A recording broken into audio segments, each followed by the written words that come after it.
bit in now, so I'll have to make myself stand down here and there. Well, near the end of the show is when we start bouncing off the walls sometimes, so maybe perfect timing. Could be absolutely perfect timing.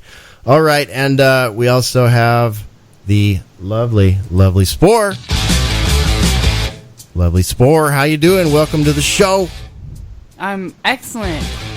Happy to be here as always. Thanks for joining us. This song was requested for you actually by Funk Soul, so we got a little AC/DC coming into the boiler room tonight. That's awesome. I love it. All right, cool. Okay, well, hey, let's. I'm in the mood to just get right into stuff tonight and start breaking stuff. So, bam, there it is. Stuff's breaking. Let's do it, Spore. How are we going to kick it off? What's the icebreaker tonight? Well, we've been on a sort of a series of robots used for different types of things. Robo news. Lots of robo news in the past few boiler rooms, huh? I feel like the last 6 months, we always seem to go back to robots. It's a theme this year. It's a big theme in 2017. Robo stuff. And this is pretty huge. So Saudi Arabia has granted citizenship to a robot for the first time in history. And this robot is, we've talked, I don't know if Andy's on yet. He's not right. Andy has not been able to join us yet, but hopefully he'll be sneaking in the back door. But we've talked about on several boiler rooms and how awkward and strange they look. This one is, they've got, this one looks pretty real. And it's really interesting because Saudi Arabia is actually granting more rights to this robot than they do the actual females. This robot does not have to wear... it's a female robot. It doesn't have to wear head coverings. It doesn't have to be accompanied by a male when it leaves the house. It has more rights than a female in Saudi Arabia. And it's also on its own. I don't remember when this happened, but several years ago after it was created, it said that it wanted to destroy humans. I recall that. I think we may have covered that when it happened. I think so. A long time back, many boiler rooms ago. 2 years ago or something. I can't remember. Way back in the archives. Yeah, so that's what Saudi Arabia's got going on right now. Wow. All right. Well, let's. I've got a sound clip. Yeah, sure. I just want to say this totally reminds me of Blade Runner, though. The way that they have this robot looking like a normal human being, and you're gonna play this clip, and she sounds pretty authentic relatively. It's a little bit stage sounding, but they're making some major advances in robotry. Yeah, definitely. Let's take a listen here and see what does this robot has a name. It's Sophia, right? Sophia, the humanoid robot. Yep, exactly. Okay, and she just became a robot citizen. Here we go. Let's see what Sophia, the humanoid robot, sounds like. Oh, good afternoon. My name is Sophia, and I am the latest and greatest robot from Henson Robotics. You have been now awarded what is going to be the first Saudi citizenship for a robot. Oh, I would to thank very much the Kingdom of Saudi Arabia. I am very honored and proud for this unique distinction.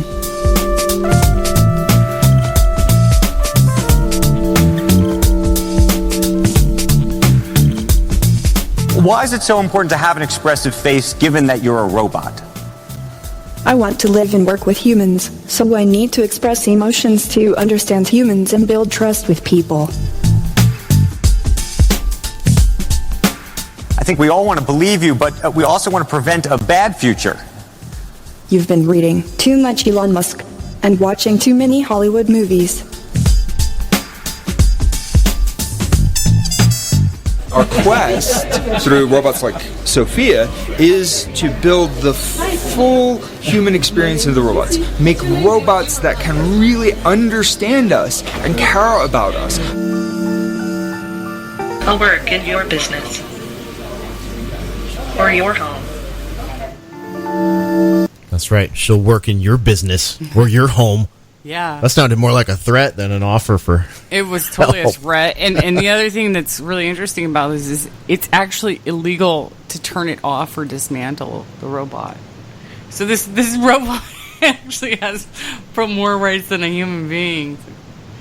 or the same ones. Yeah, a lot of people getting turned off, figuratively speaking, in Saudi Arabia by that government. Very, very interesting there. And, you know, what sticks out to me, you guys, is that response about Elon Musk there. Oh, you've been listening to too much Elon Musk and watching too many Hollywood movies. Do they honestly expect a discerning viewer to think that an AI came up with that response? Like that is, you know, just generated on its own as a response to that question? I got to call BS on that. I call that straight horseshit. No, this is bullshit. Right? It's fake as fuck, dude. This is total con. Right? Like the whole conversation feels like it's scripted. Yep. Absolutely. I mean, I'm sorry. I can't buy that you know, this CPU inside of this humanoid robot. I mean, given it does have one of the best faces I've seen yet. I mean, you know what this looks like, Jay? This looks like one of the humanoids in the movie AI. Like, it really has a similar kind of look to those. Yeah. But yeah, go ahead, Infidel Pharaoh. No, I was saying it's really interesting, you know, like the place that they choose to roll it out, which is, you know, Saudi Arabia. Right. Which is, you know, it's one of the most oppressive countries for its female, as Spore was saying, as well as for even their foreign workers. Actually, like a foreign worker cannot leave the country without the permission of their employer.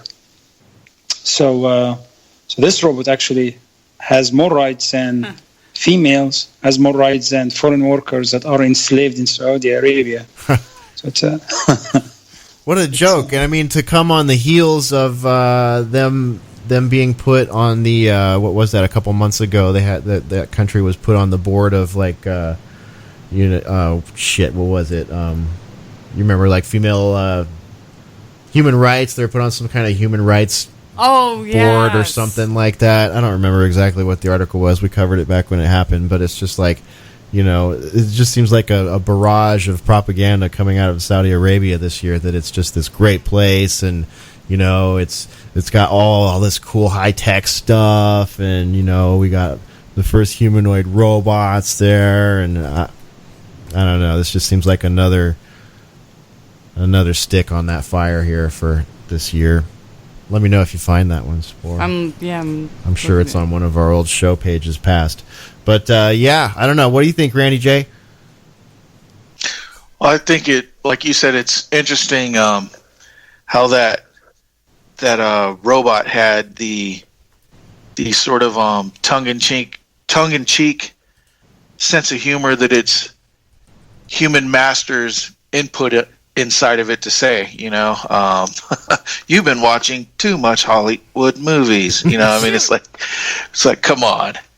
Yeah, and it's like, I mean, I could seriously type faster than that robot was speaking, so it doesn't even have to be like pre-programmed to do it. There could be somebody that's actually typing things as responses, and I'm sure that, you know, it's a lot of these, you know, press conferences and things similar to this. They are fed the questions ahead of time, so there's already an answer prepared. Oh yeah, they prepped the robot no different than they prep Obama, you know, before one of his speeches or something like that. No, it was it was totally prepped. So that's what you call a dog and pony show, folks. That is a dog and pony show right there. You just had Sophia the android rolled out in front of you, and you got told that it's going to have more rights than all your foreign workers and your female citizens there. So isn't that special? Whoa. Nice name choice too, Sophia. What's the significance there? Gosh, I need Jay to bail me out on this one, but isn't that the sort of like a Mother Earth name or something along those lines? Like a goddess thing or something? Yeah, I think sort of like sort of a Gaia, Mother Earth sort of a name for. Did you say Gaia? Mother. Gaia, whatever, you know. I thought he said a gay Mother Earth name. Yeah, that's like, what? Wow, that's social engineering at a whole nother level right there. Yeah, it does have a transgender robot look. You know, I mean, it's sort of. Oh, yeah, I'll stop. I'm glad you cleared that one up, Spore. Yeah. However you pronunciate it. Yeah. I'm gonna go with your way from now on. Gaia for sure. Gaia. Turn the frogs gay and everything. Gaia Earth. Oh, I've totally lost my train of thought now. That was awesome. So I'm wondering how they define gender now in Saudi Arabia if they made her, because in Saudi Arabia they require sex actually. So what is their definition? Also, I believe they require religion on the ID as well. Oh, they require sex and religion on your ID. So if she is truly a citizen, then those fields would should be marked in. I'm pretty certain it's a female. Sophia is a female. So I don't know. And it has to have a religion, right? Or it's a no pun intended there, infidel, or it's a infidel robot, right? So. Infidel androids, yeah, I think that could be. I'm telling you, they're eventually gonna have to dispatch a Blade Runner for one of these things. I can feel it.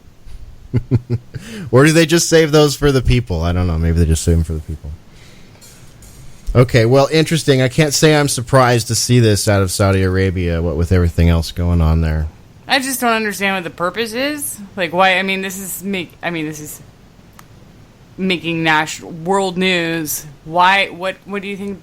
Why are they doing? Like, why make the robot a citizen? Like, what is the? Is that to make it so that we're like to normalize having robots be like our equals, and they're just starting? Yeah, it's transhumanism. They've been writing about it for 100 years.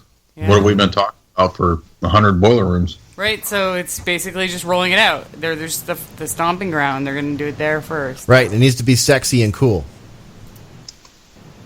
It needs to. Well, I also think it. When you look at the fact that it's Saudi Arabia, I think it somewhat plays into the fact that there's a sort of a globalist transition possibly coming up where the petrodollar needs to like get phased out possibly. So that's what they say in that lecture. Yeah, in those lectures they say that the Kingdom of Saudi Arabia was given its position because it had oil, and of course the British Empire made the Saudis what they were, and so they became rich as a result of that. And they're saying that this new future smart city, of which Sophia is supposed to be this inaugurator, they're going to build it from the ground up, and it will be based on solar and wind power, which Saudi Arabia they want to have the same role in the next phase of globalism that they had with the petrodollar. So as civilization crumbles in the West, the new high tech metropolises will move toward the east there, and over there in like Saudi Arabia and places like that, we're going to be seeing these smart cities pop up. What's the deal with this smart city? I mean, it sounds like a cage to me already. It's got the word smart in front of it, and I immediately recoil. Yeah, it's literally Logan's Run. I mean, you look at this city and you watch the commercials, and that's the first thing I thought of is this giant prison. And they don't tell you any of that stuff. That's like what exactly is the point of this city? What's going on here? It's just commercials selling it as a utopia. So, I mean, seriously, like anybody who's stupid enough to believe this, I mean. Yeah, they actually they planned it as, I believe they call it a bottom up creativity, which means I'm not starting from a goal. I'm actually gonna just throw all this crap in there, just this, and then see what's gonna turn out to be. So that does not sound like a plan for success. I don't know. Well, how are you going to how is it going to be multicultural and run by Saudi Arabia? That doesn't make any sense. Mm-hmm. Right. I mean, the commercials make it multicultural. They say that all religions, all people, what about marijuana? What about alcohol? How is even, none of this makes any sense. No. Well, right? they are What saying about that, all sorts of things, right? What about gays? What about, the list goes on and on, yeah. well, it's basically they're going to turn it like Dubai, like something, like Dubai, you have no rules, basically. It's basically, and that's what they said, and like what I read about it, that it's not going to follow any of the mainland rules, basically. So there'll be like, it's gonna, like little metropolis islands, not literal islands, but place cities like Dubai where they seem to cater to business and travel and people doing shady deals and stuff like that. So the normal rules won't apply there. Perhaps is that kind of where you're headed with that? yeah. Okay, so the extremist, cut your hands off or stone you to death for trying to buy a bag of weed or something like that, or they're not going to be allowed there. That's not going to be going on in Dubai and in the new smart cities in Saudi Arabia. Well, it's interesting too because where I'd seen this was the Red Ice clip that they had put together, and the city's called NEOM, which means the future, according to that clip there. But it was a who's who of like globalist people there. Christina Lagarde was one of the speakers, IMF managerial director, and she's talking about climate change. And as Jay was saying, they're talking about switching to this thing's going to be all solar and wind power driven and everything, and have like these big agro food producing things, either in it or around it somehow.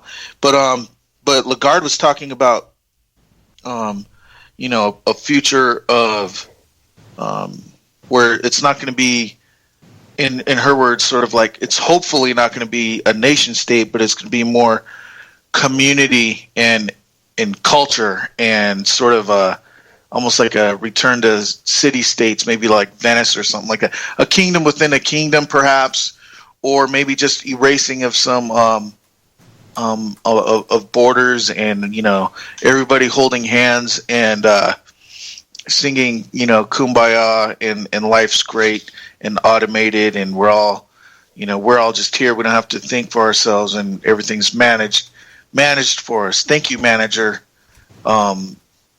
management class, for putting all this out there, and everything's. But anyways, there's that and it's very open. They're just out there talking about all this stuff in the open, and of course, we don't see it covered anywhere. We got to go sort of digging for it, or looking at alternative media to even find this story out there in any sort of meaningful way. There's no presentation of it at all in any major network, but it's out there, and it's happening, and it's really going to be possibly, with all the automation and robots and everything else like that, sort of be a harbinger for future industries. And if there's more robots and more automation, what do we need less of in a very cold, calculated way? Well, people. Mm-hmm. Yep. Exactly. And Jay, you mentioned Logan's Run earlier. I've got my copy of Esoteric Hollywood right here, Chapter 10. You've got a picture of the insane box robot, AI Insanity with Smart City, run by an insane box robot. And you end that page saying, it's no longer far-fetched and outlandish to consider the possibility that the coming smart cities will also incorporate centralized AI monitoring control grid, engaging in every totalitarian tyranny from pre-crime to computer-determined healthcare. Now, this is a perfect example of you hitting the nail on the head doing an analysis on a movie from 1976. So, it's crazy to me, and I think that really this is a great example of that, because they're trying to make this Sophia humanoid be cool and sexy to everybody in the West. I mean, it's a PR thing. It's a sales point, clearly, right? I think so. I think that the rise of materialism as an ideology has led to a lot of theorists and roboticists and futurists proclaiming, with Bertrand Russell and others, the idea that there's no difference between a computer and the human brain. I mean, Daniel Dennett from MIT really just runs with this model. And it's funny because in every age, you just see people kind of reflecting whatever the dominant spirit of the times is, the zeitgeist, and they'll try to read that as the totality of everything. So in the time of Descartes, it was the mechanistic universe. The universe is a giant machine.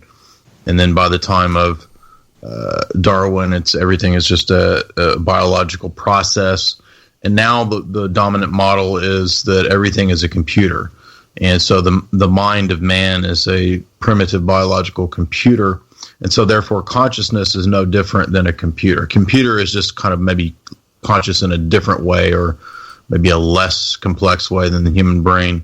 So that by just redefining all the terms and the words and erasing the idea of the soul or the psyche or consciousness, you can basically say that anyone is conscious or anything is conscious, or that robots are conscious. So it's just it's all a scam. It's not true.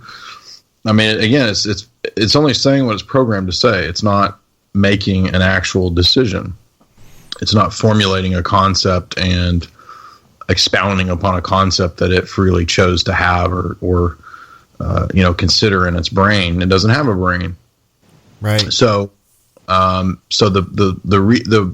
purpose of this, you're absolutely right, is to sell the idea that has been put in science fiction for so many years that man can build his own little utopia through technology. And the worst part about it is that all of the technocrats say in their books that it's a trap. It's like a mousetrap. So it's admitted. Yeah, outwardly. Absolutely. I was just looking again at Brzezinski's Between Two Ages today, and he says all the same stuff. Wow. The next book that we're going to do in the Globalist book series is Arthur Koestler's Ghost in the Machine, which actually deals with a lot of these topics, and I've read about 150 pages of it so far this week.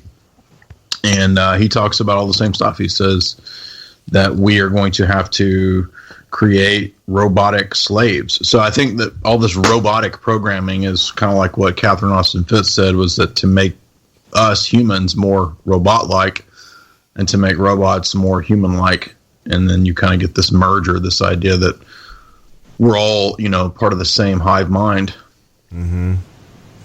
Yep. And the whole push for 5G and computing ubiquity and networks of things, it's all going in that direction. Everybody's looking down instead of looking around and looking up, and just you can see the effect. You can see it happening around us. It's so, I don't know, it's strange to see. It really is the farm model. It's a zoo. They're creating an electronic zoo to put people in, and these utopian smart cities are experiments.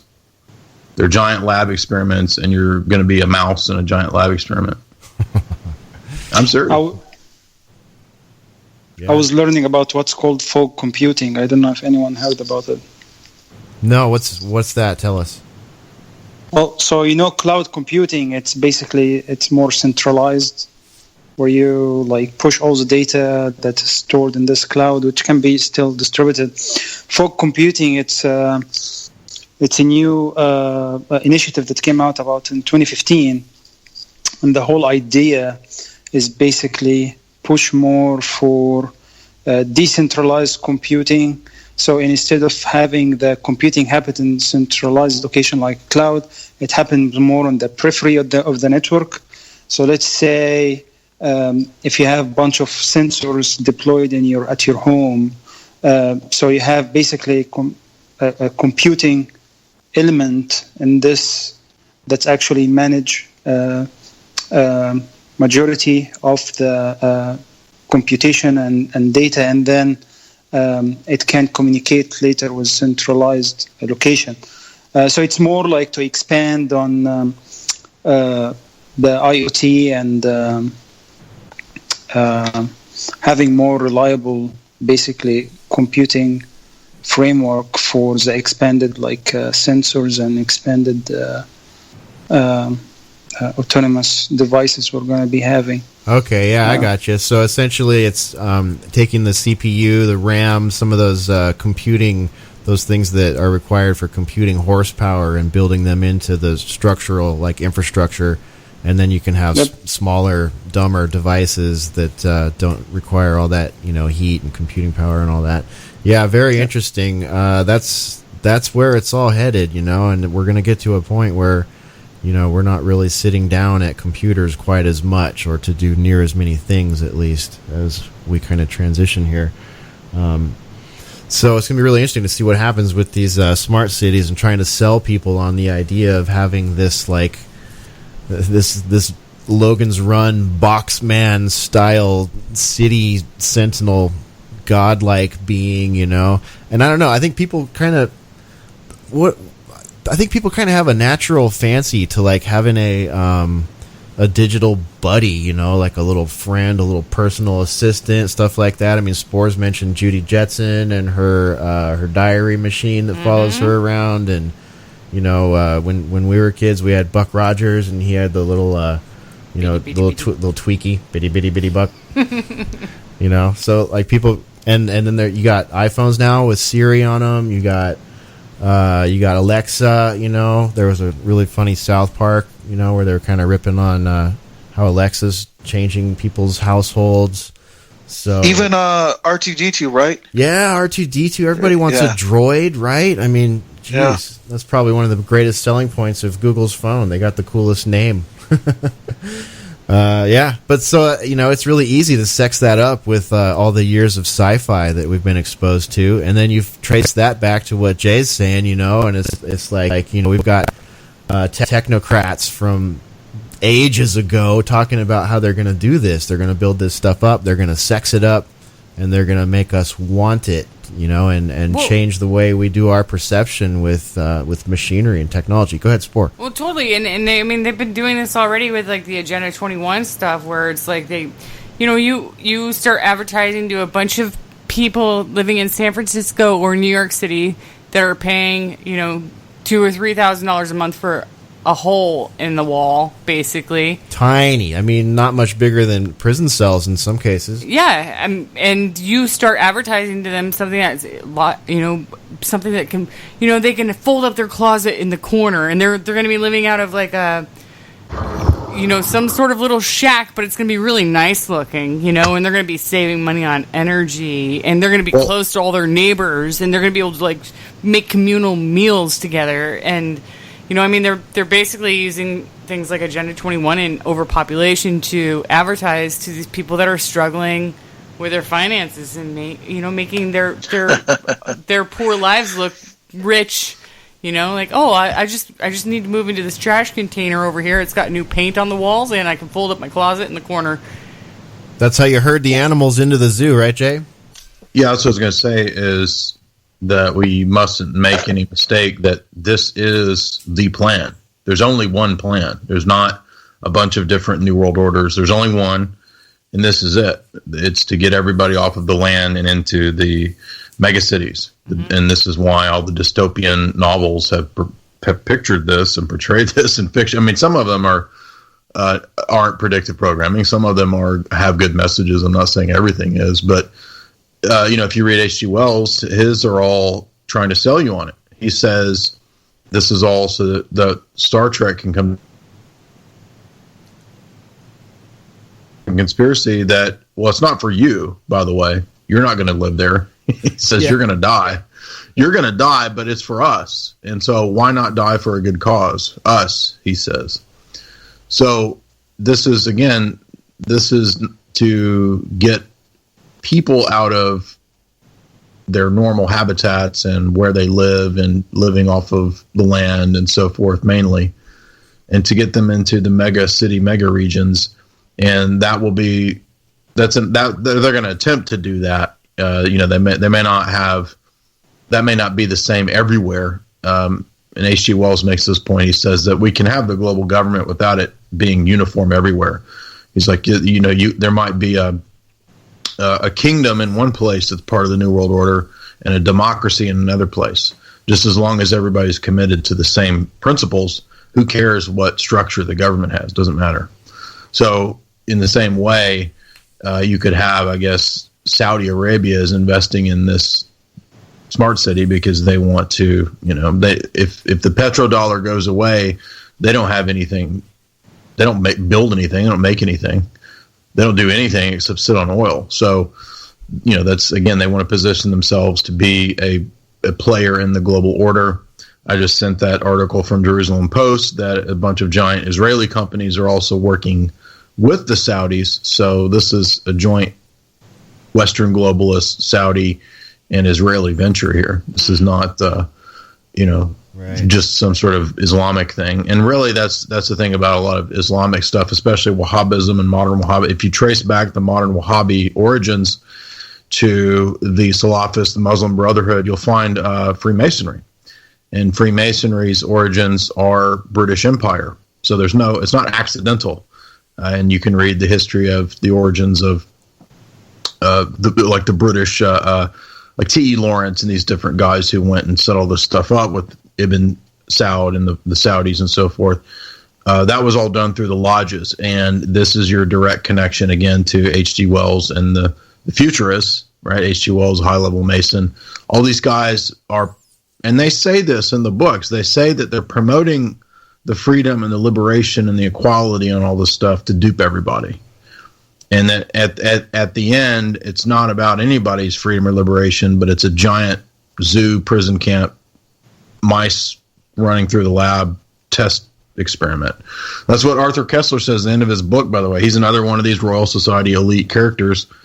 And the end of his book is literally the chapter on how they will have to use Big Pharma to mutate everybody and reverse their genders. I'm not joking. Oh, my God. And here we are. Oh, my God. Here we are. This is where we find ourselves, folks. You know what? Oh, it's mind-boggling, so accurate what we're seeing right now. Amazing. It's the section. This is page 333. It's called "Mutating into the Future," and I actually cited this in my book. By the way, it's in my chapter on H.G. Wells. But I went and am reading Kessler's entire book because the whole thing is about this stuff. But he says, yes, RNA manipulation is what they're going to do in the future to make sure that things are fucked up. And they're doing that. And he mentions binary weapons, by the way, in this chapter, page 334. He says the reason they're doing that is because this is the only way to control. He says because man is out of control. Mankind's out of whack, out of control. He says they created the bomb, and man is guilty of all these wars. Man is guilty of all this. In other words, the stuff that they did, that is the Royal Society, these fuckers, they're the ones behind the wars, World War I and World War II, and the so-called bombs, the nuke bomb or whatever. Mm-hmm. He's blaming mankind for this. He's saying, man is out of control. All he does is have wars and create bombs. So we've got to retard everyone and turn everybody into trannies because they're the fucking ones that did it. Yeah. Unbelievable. Yep. And I found that we had an article last week we didn't really get to. A record 50 children a week are being referred to gender realignment doctors. Kids just aged 4 are among those believing they want to change their sex. Oh my gosh. So there is an article I had somewhere. It got lost. I don't know who referred it to me or how I found it, but what they're actually doing now is they are giving hormones to children to prevent them from going through puberty so that they don't have to decide what gender they are until they're in their later teens. He says, by the way, that if people, he's writing this book in 1967, I think, and he says that nobody will probably go along with this, so they'll just have to do it secretly in the tap water. Oh right. My God. Yeah. That's an easy way to get something into your... Yeah, and we know the tap water is disgusting in almost every municipality out there. I mean, you pretty much have to have a well to not have disgusting water now. Yep. But keep in mind that it's not just the tap water, because in this chapter he's saying that that these are binary weapons that are activated through coming together in a cocktail. So in other words, the GMO food plus the beverages and the water plus the vaccines and the pills that everybody takes. Yep. And then so here's one of the top guys, one of the top brains involved in all this stuff, up there with Bertrand Russell and H.G. Wells and all these guys. Yet another book saying all the same stuff. Man, yeah, I see where we're headed here. And you know, another thing that strikes me about using these means to neuter the population, to sort of neuter humanity, to take it down several notches, and push them into these smart cities. If you look at the land rights issues that we have here in the United States, I mean, you can go all the way back to, well before Kennedy was killed, and look at all of the eminent domain seizures, and then all of the policies and legislations and red tape and overgovernance, and then the militarization of the Bureau of Land Management. I mean, it has really been made almost impossible for the farmers and ranchers of the United States of America to provide the food for the people. I mean, if it was up to family farms and ranches alone, all of a sudden one day we'd be in deep shit.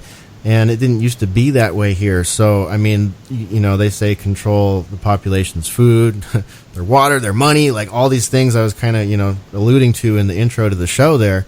That's a great way to force people out of traditional style living, salt of the earth style living, and force them into cities. And then when you have holdouts that won't do it, like the Bundy family, who stick to their I don't want to say their guns, but stick to their ethics, stick to their morals, and stick to the what is supposed to be the rule and law of the country, they get made an example of.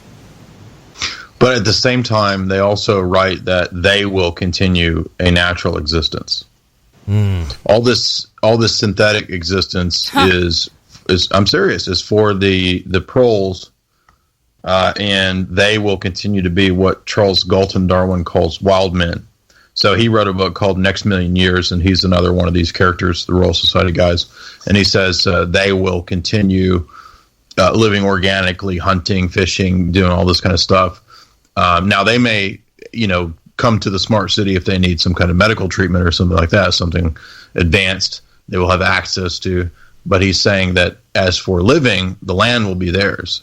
Right. Yeah, I think I heard it was a rumor, so I don't have anything to back this up, but I heard that like Monsanto only serves organic food in their cafeterias, and so does Google. Yeah. Yeah, there's articles about that. I've never been to Monsanto, but I assume those articles are accurate. Makes sense. Makes absolute sense. And these psychopaths that we're talking about here, they want to be gods among men, right? And what better way to do that than take away the humanity of the rest of the population by fucking with their RNA, making them sick, making them dependent, right, enslaving them, feeding them poison foods, making, we're approaching an insane amount of children that are born with autism and spectrum disorders, and there's a direct correlation to that with the vaccine industry, of course. If you're not caught on to that one yet, you got some catching up to do. It's, Bill Gates is out there talking about it. And we just had a huge outbreak in Syria of, I think it was polio, caused by the vaccines that were brought in. So, I mean... that already happened in India. I mean, they know that happens. That's a result. And they do it.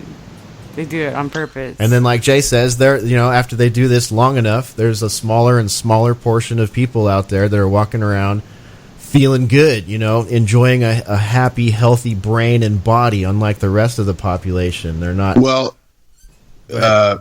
Chris at Hoaxbusters has put up some articles and videos that speculate that part of the reason for the rise in autism was to create this kind of specialized class, these people that'll sit and do coding all day or something. They're like, that's all they can do. Mm-hmm. And in that very chapter of Next Million Years, this is chapter, I don't know. It's page 132 and 133, whatever chapter this is. But Charles Galton, chapter 7, he says that they will create these different breeds or classes of people who will be specialized. And he says that they will only do these kinds of certain tasks. But he says that the elite will be the master breed, and they will be the wild men who will live, as I said, natural existence, and they will not be specialized. They won't be, sitting and doing coding all day. He says they're basically going to be the philosopher kings, and he wrote this in 1887. Wow. Well, you know what that sounds like, Jay. Everyone, it sounds like a return to feudalism. It's Plato. He says the master breed will be organized around Plato's Republic. Plato's Republic devotes much attention to this very subject. Blah blah blah blah blah. That's what he says. Yeah. But it sounds to me like feudalism, though, minus the peasants and the sort of undesirable class, right? Like, well, where that's just subtracted out. They get to just X them out, and now that's all automated or robotic or what have you, and then they'll keep, like they had in those days, the artisans, and now they're doing, like you're saying, coding, or they're specialized in this. Before it used to be, your shoemaker, your whatever, your but now it's to keep all of that automation going, like specialists to do that. If you do exactly, which also reminds me of Blade Runner in a way, like where in the original Bryant, the police captain says to him, the score, if you're not a cop, you're little people, right? So if you're not some sort of appointed middle manager type of individual, you're nothing. You're just riffraff working for the powers that be or whatever. Wow, that's a scary thought, man. Hey, Randy J. Buck Cherry in the chat said, hell, you had more freedom in the feudal age. Yes, that's what I've been saying. Yeah, man. You didn't have a camera on you at all times. At least you were only under the boot when you were literally under the boot. Now it's going to be like, you can't even think something wrong. You can get pre-crimed. Oh, man. Well, right. And back then, too, your lifespan was shorter, but for your life, you at least had the ability to sort of fend for yourself. And if you wanted to say, screw it, I'm going to live off the grid, right? You could, and often did probably in those days. That's what I was going to say. Yeah, you could just flee and probably live out in the woods and make it okay because you probably had some skills to do that. Right. Yep. Now you're just, I admit it, I think I'd last more than others, but at the same time, I'm honest with myself, I'm dependent, very dependent on the entire logistical, food and traffic and whatever systems that are there. And, it's just the truth. Yeah, absolutely. Hey, it looks like Andy Nowicki's joining the call. Andy Nowicki, welcome to the Boiler Room. How you doing, man? Welcome to the show. Hey, I've been around for the last 5-7 minutes or so, but I just didn't really see an opening, so I was just listening to what everybody else was saying. Cool. Well, hey, welcome. We're glad you're here, man. We're just kind of tossing around future dystopias here. We got started talking about this alleged humanoid AI brain-powered robot, which was granted citizenship in Saudi Arabia, and we kind of got started talking about smart cities and why people are being pushed into smart cities and stuff. So that's where you find us here on Boiler Room. Agenda 21.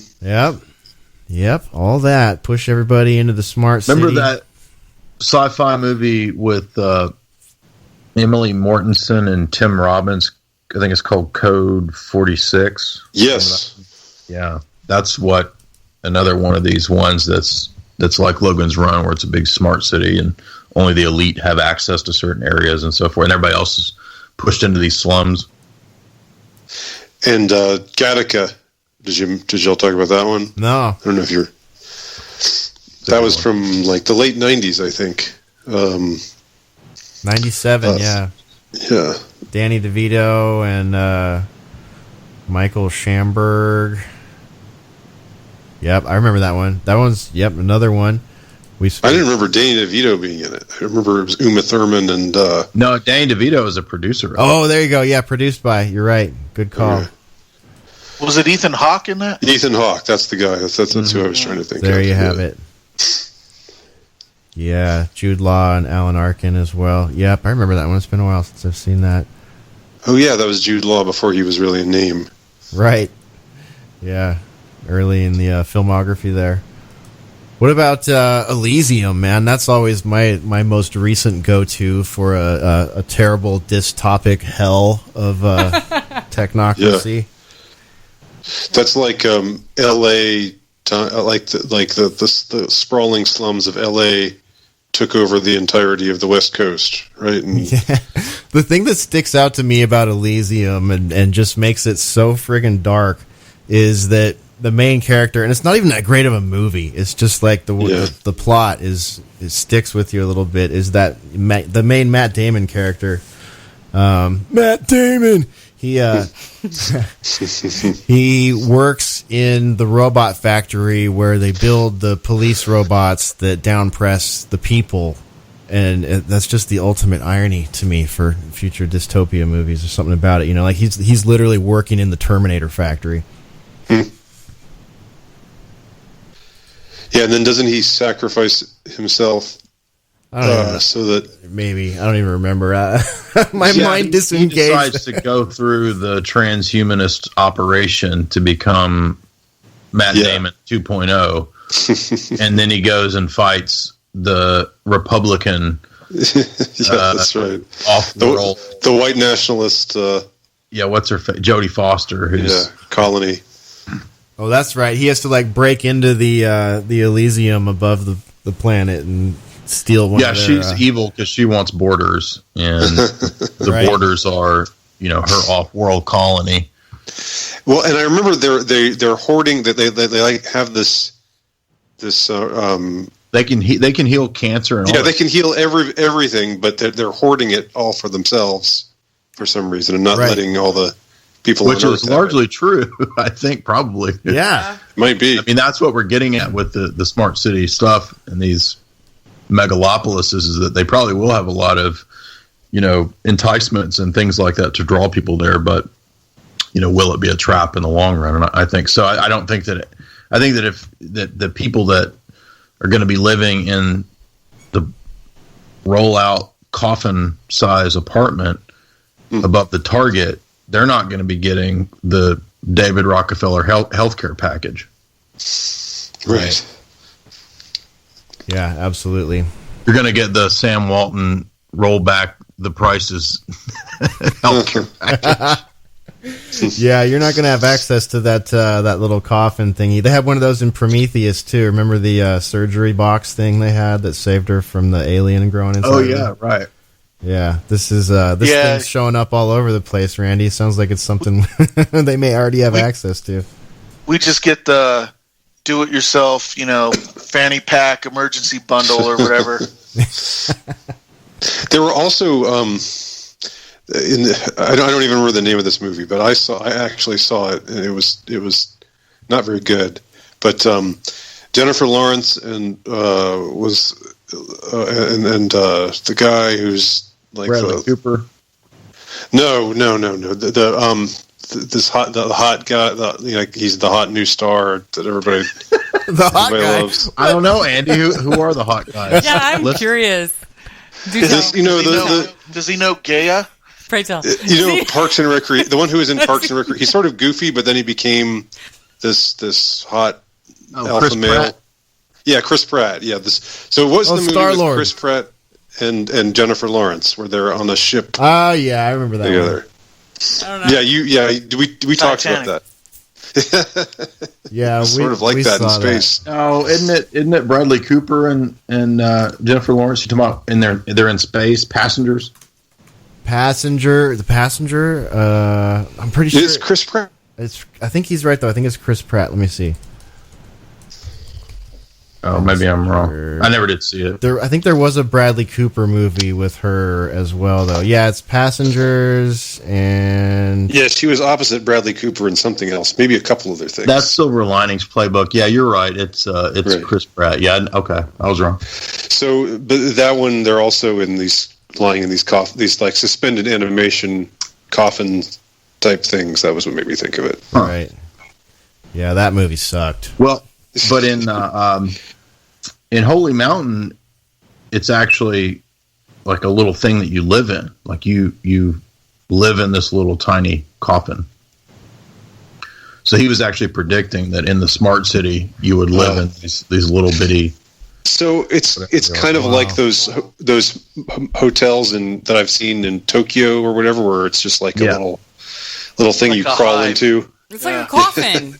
It is. It's slightly larger than that, but stacked up. Yeah. Here it is. Here's the clip. I think I'll put it in the chat here. I think it's called "The Architect from Pluto." I think this is it. And I didn't believe when I heard this. I'm not a big Jodorowsky fan, but somebody was telling me this. And this is it. That's the name of that guy. Yeah, that guy, the movie The Holy Mountain, for anyone who's not seen it, is off the charts wacky. Yeah. Should I play this, or should I put it on the show page, Jay? No, it does. I mean, you can't hear anything. It's just like, I don't think there's hardly any dialogue in that movie. But okay, I'll put it on the show page for everybody. I think that's the right clip. I'm not 100% positive. But yeah, anyway. All right, nice. So, I'm not to change the subject or anything because it's not my show. Well, we should probably move along, Andy. So why don't I'll just pass it over to you. I'm going to pass the microphone like a good rap battle here. It's your turn, man. What do you got? Well, no, I just thought I was just wondering. I would have thought that y'all would have started out by talking about the NYC thing. Oh no, we didn't. We haven't even touched it. No. So that's what I was going to bring up now, since it seemed like it was this dystopia talk. I mean, I love dystopia talk. I do, but it seemed like it was winding down a little. So I'm just interested in what anybody thinks. Well, how about you start off, Annie? I'm totally out of touch with the whole incident. It seemed kind of like a regular sort of false flag wash and go situation. Like all the mainstream media was kind of on the same point. There wasn't like a lot changing. What do you think? Was it a false flag in the sense that, do you think nobody died, or do you think that I would never presume that? Right. I just thought that the way that they identified the suspect immediately, and he had claimed his affiliation with ISIS, like on a note by the car or something like that, was really well. And he was heard to say Allahu Akbar, supposedly. There you go. So. Well, the thing that interests me again is, like, as usual, what is the common theme that you hear in all these terrorist attacks in UK and US? That they, they already knew about this person. So actually, the FBI said, like, this guy was actually part of FBI investigation before for terrorist activities. Yes. So that's kind of suspicious that he was maybe in. Undercover, or what would we say? Well, we Sean Helton and Patrick. I don't know who actually coined it, but the term that's been coined is known wolf, and we've got a known wolf aspect to so many of these attacks, and this is the same one, same deal here. So I'm going to read from Sean Helton's article here. In the another American known wolf section, suspected terrorist Sayfullo Saipov who bounced across America, committed only minor traffic violations before his alleged involvement in the New York truck attack. Over the past 24 hours, the suspected truck attacker was said to have driven a Home Depot rental truck from New Jersey to the Manhattan area, where it is believed he deliberately targeted pedestrians and cyclists on a bike path alongside the Hudson River, according to police reports. Shortly after the vehicular attack, authorities state that Sapov brandished a pellet gun and a paintball gun prior to being shot by the NYPD and taken into custody. They claim that all told, 8 people were said to have been killed, while nearly a dozen others were injured in the high-profile terror incident. And here's the juicy part, though. Reports state that Saipov became radicalized in America, allegedly taking cues from ISIS terror propaganda. However, Saipov, originally from Tashkent, the capital city of Uzbekistan, was supposedly from a modest and secular family that did not go to mosques, making this yet another suspicious terror-related case that paints a murky portrayal of the way towards extremism. But the article, sorry, I think I might have picked the wrong part to read there, but the article carries on to discuss how it is actually that this guy was already known by the intelligence services. So, my takeaway from it, Andy, is either there's something screwy going on here, or their intelligence apparatus that they say works so well really doesn't work at all, or both. Right. Or it focused more on unmasking Americans. Right. Seriously, man. Let's see here. I'm still trying to find this part. What's the point of going around brandishing guns that don't even work? That aren't even guns. You're just wanting to get shot? That is just effing stupid. All I can think is you're looking to get suicide by cop happening to you. That's really the only reason you would ever do that anywhere. I mean, an armed citizen could, you could have a run-in with, someone might think they were protecting the people around them if you did that. I mean, some of these airsoft guns are very realistic looking. If you don't see the orange tip, you may not know the difference in, milliseconds count. Well, supposedly too, similar to the Las Vegas fellow Paddock, this Manhattan person, as far as I understand, had no reason to do it. No motive. It's just this hey man, it could be anybody sort of thing about him. I mean there's the Muslim Islam angle that they are writing on this one, but I mean that by itself doesn't mean anything, you know what I mean? But it was just some guy with no reason to do it, except for he did it allegedly. Yeah. And of course, the FBI takes over the investigation and things start getting real quiet and real secretive, and we're off and running and everybody's talking about this instead of talking about what happened in Las Vegas. I talked to one of our friends today who was in Las Vegas, and she told us that, it's almost like it didn't happen here. It's like people don't even... Really? Yeah. It's just carrying on as usual. Business as usual, according to our eyes on the ground there. Huh. And that was on the 1st of October, and the NYC shooting was on the 31st of October. So it's like they bookended the month of October. Mm-hmm. Yep. Yeah. But they didn't kill this one, though. Yeah, he's still alive. That is interesting. Yeah. Yeah. So I'm sorry I got the wrong section on this article here, and big shout out to Sean Helton over there for getting this one up so quickly. He had that up within I don't know. He did a pretty good analysis pretty quickly there. So thank you, Sean. I'll put that on tonight's show page. Randy J, what about you? Any thoughts on this thing going on in New York? No, not beyond what was mentioned, and the fact that they're sort of talking about this in the chat too. But where you have, what lends it to being a known wolf is the FBI's already got all the dirt on him. They put it out there. They're good at doing taking control of the microphone, so to speak, and disseminating all the information. Controlling all the information, and then having all the information, and then boom, on to the next one. So in a preventive sense, they don't seem to be doing too good despite all the money poured into it. Maybe that's a work in progress. I don't know. But yeah, and it always works too, because the FBI could come in and say that they're there for some sort of top-down coordination to keep the facts straight and everything. I mean, that's a good cover. While true sometimes, or maybe even often, it's also great cover to control the information and just put out there whatever you want. It's official. 20 news organizations run with it. Then it's that's the way it is in most people's mind on any of these. So yeah.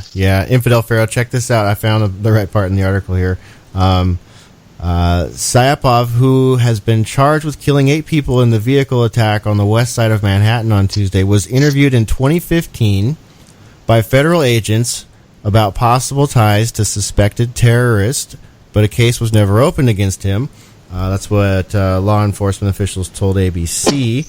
Continuing, quote, Syapov was listed as a point of contact for 2 men who were listed in a Department of Homeland Security counterterrorism database and later overstayed their tourist visas, a federal official told ABC News.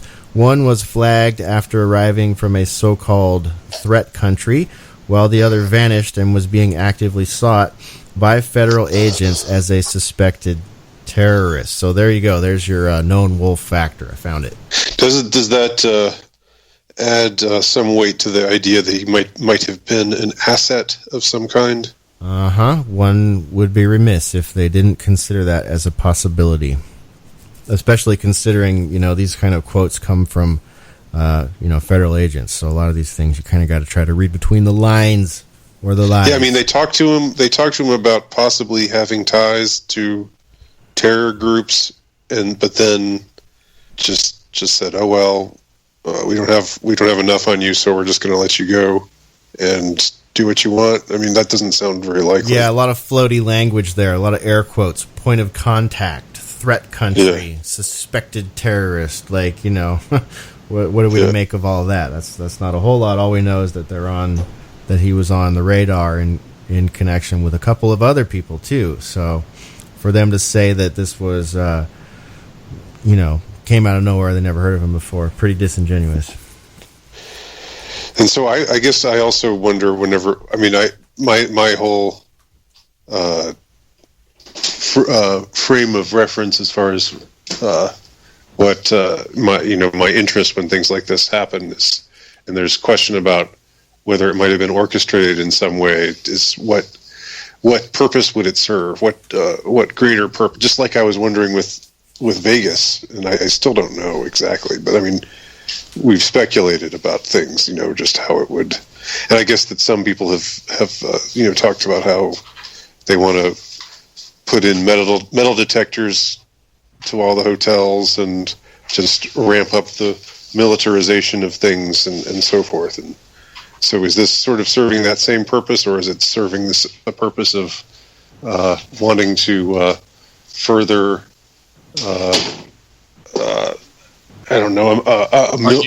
anti-ISIS militarism abroad, or what? I mean, okay, I'm gonna weigh in with because I lived in a country that actually, growing up in the 90s, we were hit really bad with terrorism. So I do think terrorism is real. I do not think that every incident that happened is actually some kind of false flag, or it has to be some reason behind it. Sure. Radicalization in Islam is actually a real issue. Sure.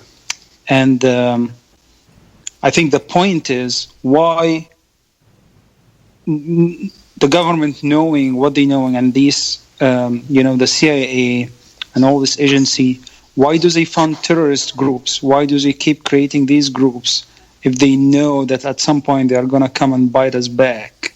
This is the main question that I still don't know what the hell is their logic there, why? Well, it's the logic of 1984. 1984 exposes the fact that Goldstein is not a real terrorist. The terror acts are carried out by the establishment. So, I mean, I'm not trying to be a dickhead. I'm just saying, this is kind of laid out in all of the manuals. And I think 1984 and Brave New World are manuals. I mean, in every one of them. Maybe the FBI in the New York Times admits that most of the terror plots are hatched by the FBI in the U.S. at least. And even so, folks, I mean, isn't a real terror event or a constructed one or anything in between those two? I mean, they're all pretty much politicized anyway to sort of the same ends of. It could be anybody, it could be your neighbor could be, the psycho, it could be anyone is one thing, the fear part. And then the other thing is the let us protect you part, more surveillance, more police. That seems to be, at least in the West, the driving point. Brzezinski says in Between Two Ages that one of the things that the Cold War did was it made the warfare international. So the threat became international, and that required international government and international tribunal. And he goes on to talk about how terror is the next stage of that. So they discarded the communists. They weren't interested in that anymore. It served its purpose. And he says communism was useful as a phase towards world government. By the way, Brzezinski says that. The so-called Cold Warrior. And then you have the never-ending war on terror. It's quite clearly useful because, I mean, it serves many purposes, but it's part of that justification for the call for global government to end terror. Because terror is amorphous. It's not one single place or country. It's all these shady groups supposedly in all these different places that you can never stop or pin down. They're just always hiding and sneaking about. When they still publish in Foreign Policy magazine and in the CFR magazines that they fund the jihadis. They just did it 2 weeks ago. They published a Foreign Policy magazine article on that.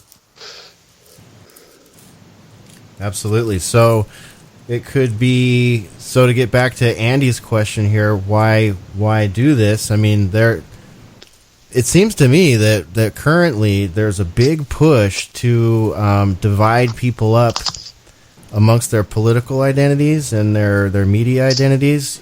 They want a lot of conservatives to get really fearful and really hateful of Muslims. They want all Muslims to be ISIS. Mm-hmm. There's that going on too. So there's the social engineering factor here, it's like regardless, this may sound bad, I don't mean it to sound bad, but it's almost like it doesn't matter if the event itself, like when you come to the sheer numbers, no disrespect to anyone who's been affected by these things, but when you look at the sheer numbers of like how it affects people, the numbers that you really need to look at are the consumers of the information. And what that's doing is it's polarizing them against each other and tenderizing them and getting them used to this idea that, like Jay was just saying, terror is this amorphous concept that, it's like whack-a-mole. It just pops up here and there, and we all just got to get used to this, this fucking duck and cover shit. Because, the jihadi whack-a-mole could pop up at any minute. And is it Gladio? Is it a real jihadi? Is it CIA officers doing a false flag? Is it a drill gone live? Is it crisis actors? Is it exactly what it looks like? Who knows? It's all of them. It's all those and more probably, and different times and blended together. And what it does is it creates chaos in the analysis of all the people out there watching their streams on Facebook and Twitter and on the television. And it all goes towards those goals. Speaking of which, there's supposed to be drills this weekend, right? Yes. I heard that as well. Okay. November 4th. Oh my God. All right. Yeah. How about this big nothing burger? Okay. Anybody think November? Run for your lives. Yeah, run for your lives. Antifa's coming. Here is foreign policy's thing from a couple weeks ago. Pentagon is still sending $2 billion, spending $2 billion running old Soviet-era guns to the moderate rebels, which are ISIS. Mm-hmm. Wow. So, I mean, they still publish this stuff, like, openly in their big publications. Oh, my God. Oh, boy. Yeah, okay, that'll be on tonight's show page as well. Everybody out there listening on the YouTubes or at Podomatic or elsewhere, you can find all our reference links at alternatecurrentradio.com on the show pages for each individual show. You can also find them over at 21stcenturywire.com and republished over at jaysanalysis.com quite often as well. So that'll be up there in those reference links for tonight's show. So that's not a conspiracy theory. No, that's on right record. Out of Foreign Policy Mag. I mean, plus you can look at, look back to the case in Bulgaria with the journalist there that discovered the American arms that were being sent over to jihadis via Turkey and stuff like this. I mean, and we're talking traced back like by the serial numbers and the scan numbers, you know what I mean? Like, this is legit research that she's done and proven that Western munitions are going to fund these types of people. So it's like, I mean, the points that everybody made about this are exactly on point. Like Infidel Pharaoh's point is well taken. The people are actually being radicalized out there. There actually are drones that are falling into these traps and becoming that. And then Jay's point is well taken, that this is all being, managed from a high on Western intelligence agencies. And then, all the poor people that are affected by these stupid fucking events that just keep happening, and we keep having to talk about them. I mean, 2 in 1 month. We've had 2 in 1 week before. Daily shooters, now daily driver. Now the daily driver gets out and is a daily pellet shooter. What the hell is going on? Paintball gun shooter. Like, what is that? I mean, this is... I don't know. It's madness, you guys. And, I was... And it's totally... When you ask, Andy, what is the purpose of this? I think, okay, so there's several things that come to my mind. Like, all right, so yeah, the increase in hyper spying on people, making sure that every stop sign and street light has a video camera on it, and that your cell phones are recording everything you say because you might be planning an attack, and that your neighbors are telling on you because you might be having thought crimes, thinking about things that are naughty or bad or, whatever. And there's also the other aspect of just desensitizing the public. It's like Hesher was mentioning it. We have a friend in Las Vegas right now, and everything's per usual. Everything's per usual. That happened a month ago. I mean, this is huge. Yeah, that was 30 days ago. Yeah, this is huge. This is the biggest mass shooting in history, supposedly. Well, and what did we that can get? Be debated. We got nothing. We got bubkus. We got Jack and shit, and Jack left town. We got nothing out of that event. We didn't get anything. We don't know who did it. We don't know why. We don't know what for. We had Hillary Clinton say something about silencers on guns. Yeah, we got a bunch of bullshit. Yeah, totally. Noise. All we heard was noise. And this meant, this thing in New York City. I mean, it's just, who knows? I have no idea if it was authentic, if it was actually ISIS related or not. I have no idea. There are very clear connections with CIA, FBI, and ISIS. And ISIS claimed, they very strenuously claimed that they did Las Vegas too. I mean, do you remember that? But I mean, who? I don't think the source is something that I could actually value. Why is ISIS allowed to, or like a website blog post? Like, that's not Andy. Why is ISIS allowed to be on Facebook and Twitter and you're not? Right. What's up with that?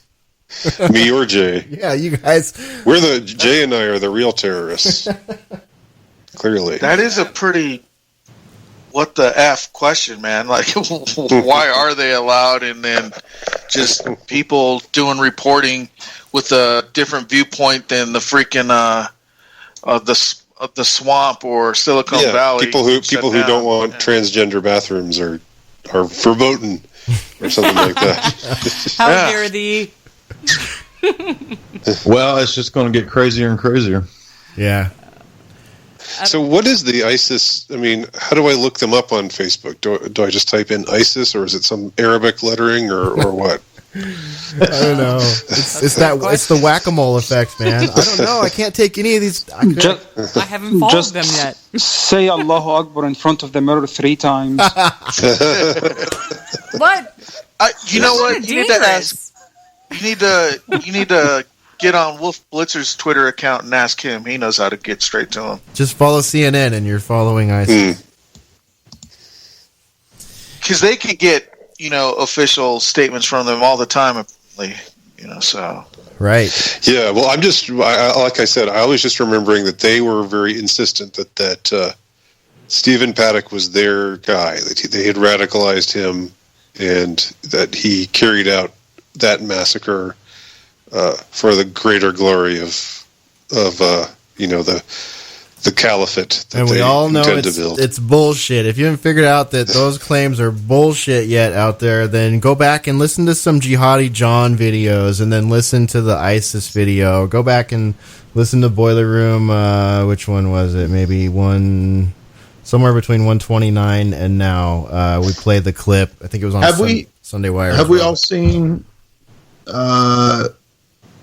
T.E. Lawrence? Lawrence of Arabia? Yeah, we've seen that, right? I've seen it. The movie? I've seen it, yeah. Long ago. It's been really great movie. Way long ago. Yeah. Well, he was a British agent, right? Right. And then and the robot in Alien quotes him. Interesting, too. Exactly, right. And then St. John Philby, right, is one of the other key British spies. Kim Philby's dad. You know what I'm talking about? Nuh-uh. Fill me in. St. John Philby becomes the advisor to Ibn Saud. Excuse me. This is the beginning of the Sauds. And he supposedly converts. And he becomes Sheikh... What's his name? Sheikh Abdullah. Yeah, right. Ahab the Arab. Yeah, he's just doing his British intelligence work. And so what I'm getting at is that, this is, I'm not an expert on the history of Islam. I did take some classes in college about the history of Islam, but my point is that, if you want to understand terror and the rise of terror, this is it. You have these the British strategies of using these guys is the key to understanding it. And the West just adopted that same plan. I mean, I did that talk on Miles Copeland's book. He has a whole chapter on using terrorists. Right.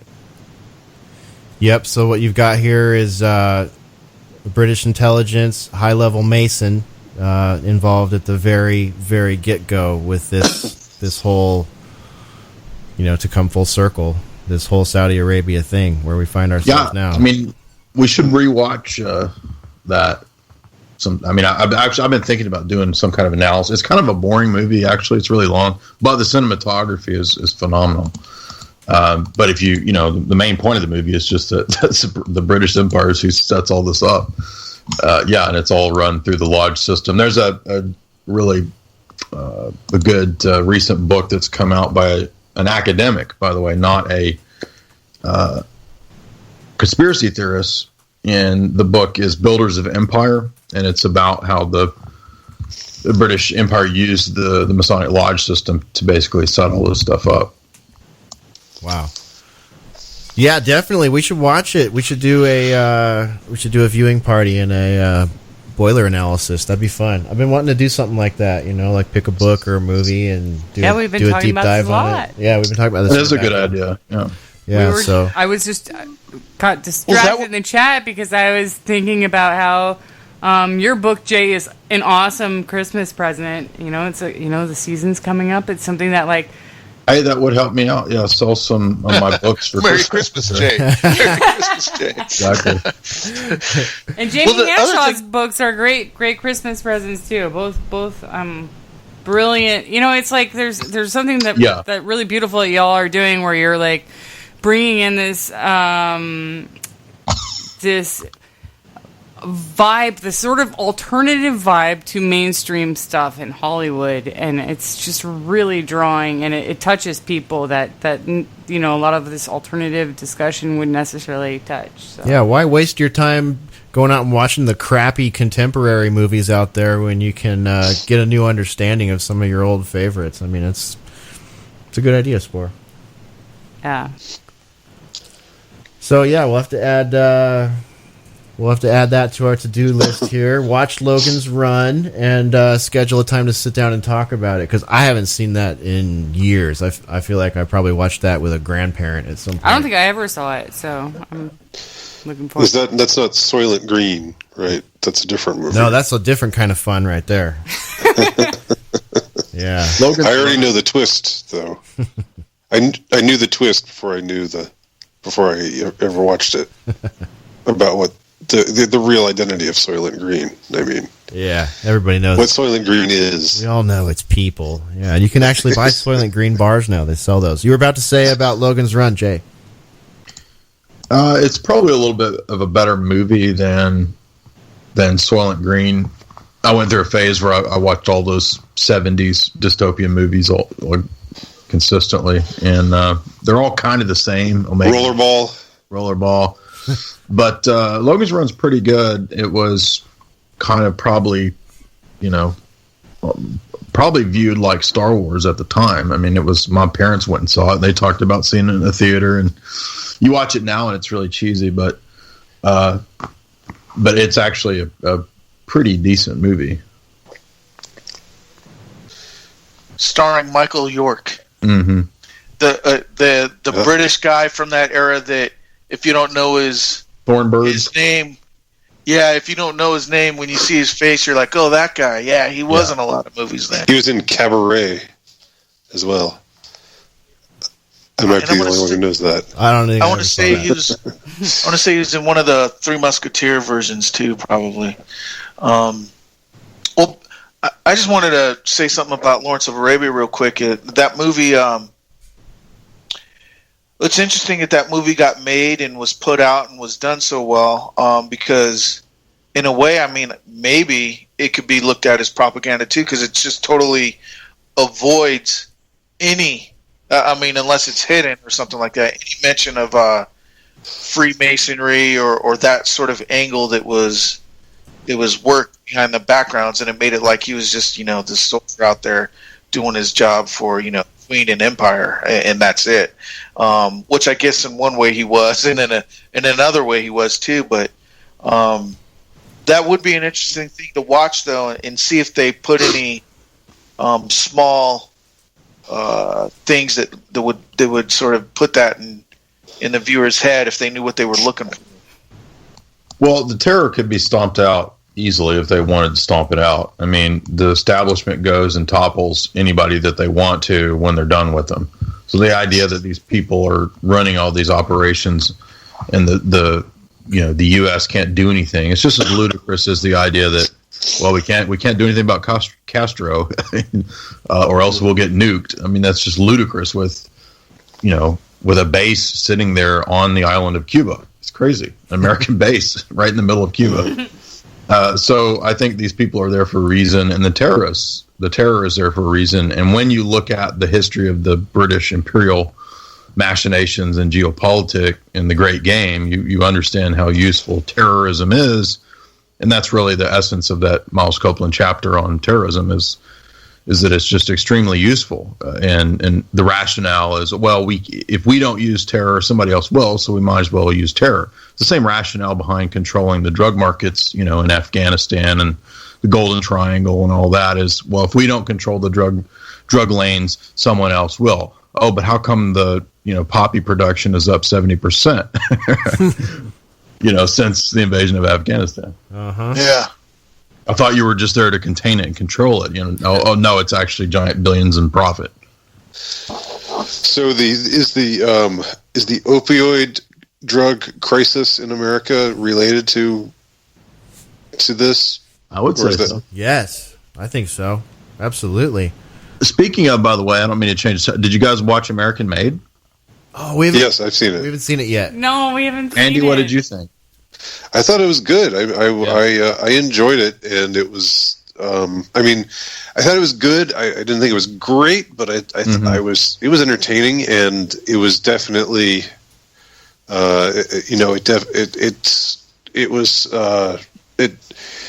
What should I say? It revealed some things that. Yeah, it's a bit of a whitewash, but it does. If you pay attention, you can put two and two together.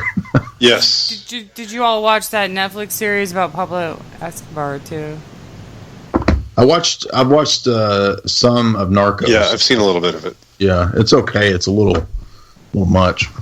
Yeah, season 1's better than 2. Well, actually, we tried to watch season 2, but it was just no fun after Escobar was dead. So no, we watched season 1 and 2, 3. Oh, 3. Okay, the newest 3 one. Was whatever the pointless. newest one is. It was awful. Yeah, no, I know what you mean, Jay. But there's a lot of hands being shaken between CIA and the drug lords. Yeah. Yeah. Yes, and the scene. What I thought was the most interesting scene was the one where she's the what is it he's about to get thrown in jail, and the lady who's the Arkansas. She gets the call from Bill. Yeah. Let him go. Wow, they put that in there? Are you kidding? You kidding? Amazing. Wait, Bill Clinton? They threw Bill into the bus, huh? Really? I mean, they couldn't not mention. I mean, it would be completely lame to not mention him at all. This is Mena, Arkansas, where it's supposed to be a true story, right?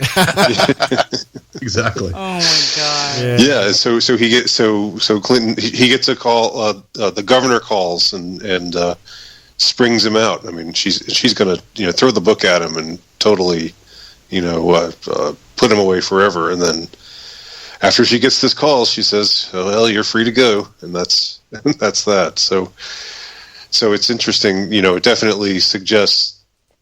It doesn't really do more than it doesn't totally connect the dots, but you can kind of see how all these different forces are working together. Yeah, I bought the Gary Webb book finally, and I intend to eventually get around to that and maybe doing a talk on that. But I hear that the best book is Daniel Hopsicker's book, Barry and the Boys, but it's unfortunately out of print, and if you order it on Amazon, it's like $250. So yeah, one of those ones where you have to wait until somebody sells a copy or something. I thought Tom Cruise was actually really good in the part. Yeah. He's sort of hit or miss. I mean, he's kind of right. I'm not generally a big fan of him as an actor, but there are some roles that he can really pull off really well. And this. Well, yeah, you like the hot guys, and he's not hot. Right. He's aged. Yeah. I don't know. There's just something about this particular character that he was able to find. He was able to find sort of this poignancy in this character who was just kind of this idiot, like this kind of hotshot pilot, but not very smart, and totally used by everybody. Right. You couldn't buy him as a samurai warrior there. That's straining my sense of credulity a little bit, but pushing the fantastical to the limits there. Yeah, definitely. All right. Well, hey, we're going to get out and see that one, hopefully, Jay. We tried, actually. I think we showed up late or something, and we decided we didn't want to miss the beginning. But I think, actually, his best role was in Magnolia. That may have been the one where I thought he played the self-help His name is great. What's his name? It's like a funny name. He's a pickup artist. He teaches PUA stuff. Yeah, teaches the seminar. Frank T.J. Mackey. Frank T.J. Mackey, and his talk is something like it's something like grabbed by the pussy or something like. Yeah, respect the cock. I think. Yeah. All right. I haven't seen Magnolia in a long time either. Hey, speaking of movie folks, let's Infidel Pharaoh. What do you think about Corey Feldman this week, man? What's going on there? You been following this story? Yeah. Okay, so just for anybody who doesn't know, they're living under a rock or they just stumbled into this show and they don't usually listen to stuff like this. We've been tracking this Weinstein case, this pedophilia and predatory nature of Hollywood in general since our inception over here at Boiler Room. And all kind of crazy stuff's coming out since Weinstein happened. And Corey Feldman is out there now.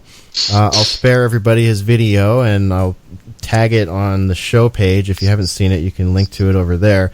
But he's essentially gone out and telling everyone that he wants your money, and he's going to expose up to 6 or more big-name Hollywood, I don't know what they are, producers, what have yous, he won't say, but he wants to make a movie to do it. So, Infidel, what do you think of this? Is this a altruistic move by Mr. Feldman, or what's your take, man? Dude, he wants $10 million to make a movie to expose people. Why don't you come out and say it? You know? Wait. Number one, like anyone right now with a damn camera, I can make a movie and I can put it on YouTube. Like, why do you need a $10 million? You know, this is complete BS. And it's not even going to be a documentary. If it was a documentary, that would be that would be one thing. But it's supposed to be just like a feature film with dialogue and stuff. Like it seems really lame. How does this make sense, Jay? Help me make sense of this. I mean, making a feature film. What studio is going to support Corey Haim's efforts in bringing down Hollywood? I mean, this is insane. Well, I think he's saying that he himself would make it, and I mean, I don't know his motives. I'm not trying to. I have no idea what his motives are. I hope he's sincere. I don't know, but I mean, that's probably what it would take to make a decent film or documentary. I mean, I don't know if does he mean a feature film or documentary? It's not going to be a documentary. It's going to be a feature film. But why? Okay, so if he's about exposing the truth, why does he need to make a movie? Why can't he just make a YouTube? Here's to play Corey's advocate. He went on Matt Lauer's show, and so I've only seen 2 videos on this so far. First was Corey's himself, where he was essentially introducing his GoFundMe or his Indiegogo. I don't remember which platform it is, but it's one of those where he's collecting money, and his goal is $10 million, and he wants to make a film. I'm pretty sure it sounded like a feature film. I don't remember if he said feature or whatever, but I mean, that's the impression I got. Where he's going to lay the industry out and expose a number of people, supposedly. So then he went on Matt Lauer, and Lauer kind of was like, well, what the hell? What? He asked him a lot. Lauer did a pretty good job with him, I thought, actually. And Corey actually did it was an interesting watch, because Corey, he did a good job. He seems very serious. I want to take him as genuine, but he's a good actor too. So at the same time, you kind of got to wonder. But he told Lauer, like Lauer said, to your point, Spore, why doesn't he just report them? He told Lauer, I've told the cops, multiple times, and nothing happens. So that's essentially his story. Is I've tried, no one's helping me out here. They don't do anything about it.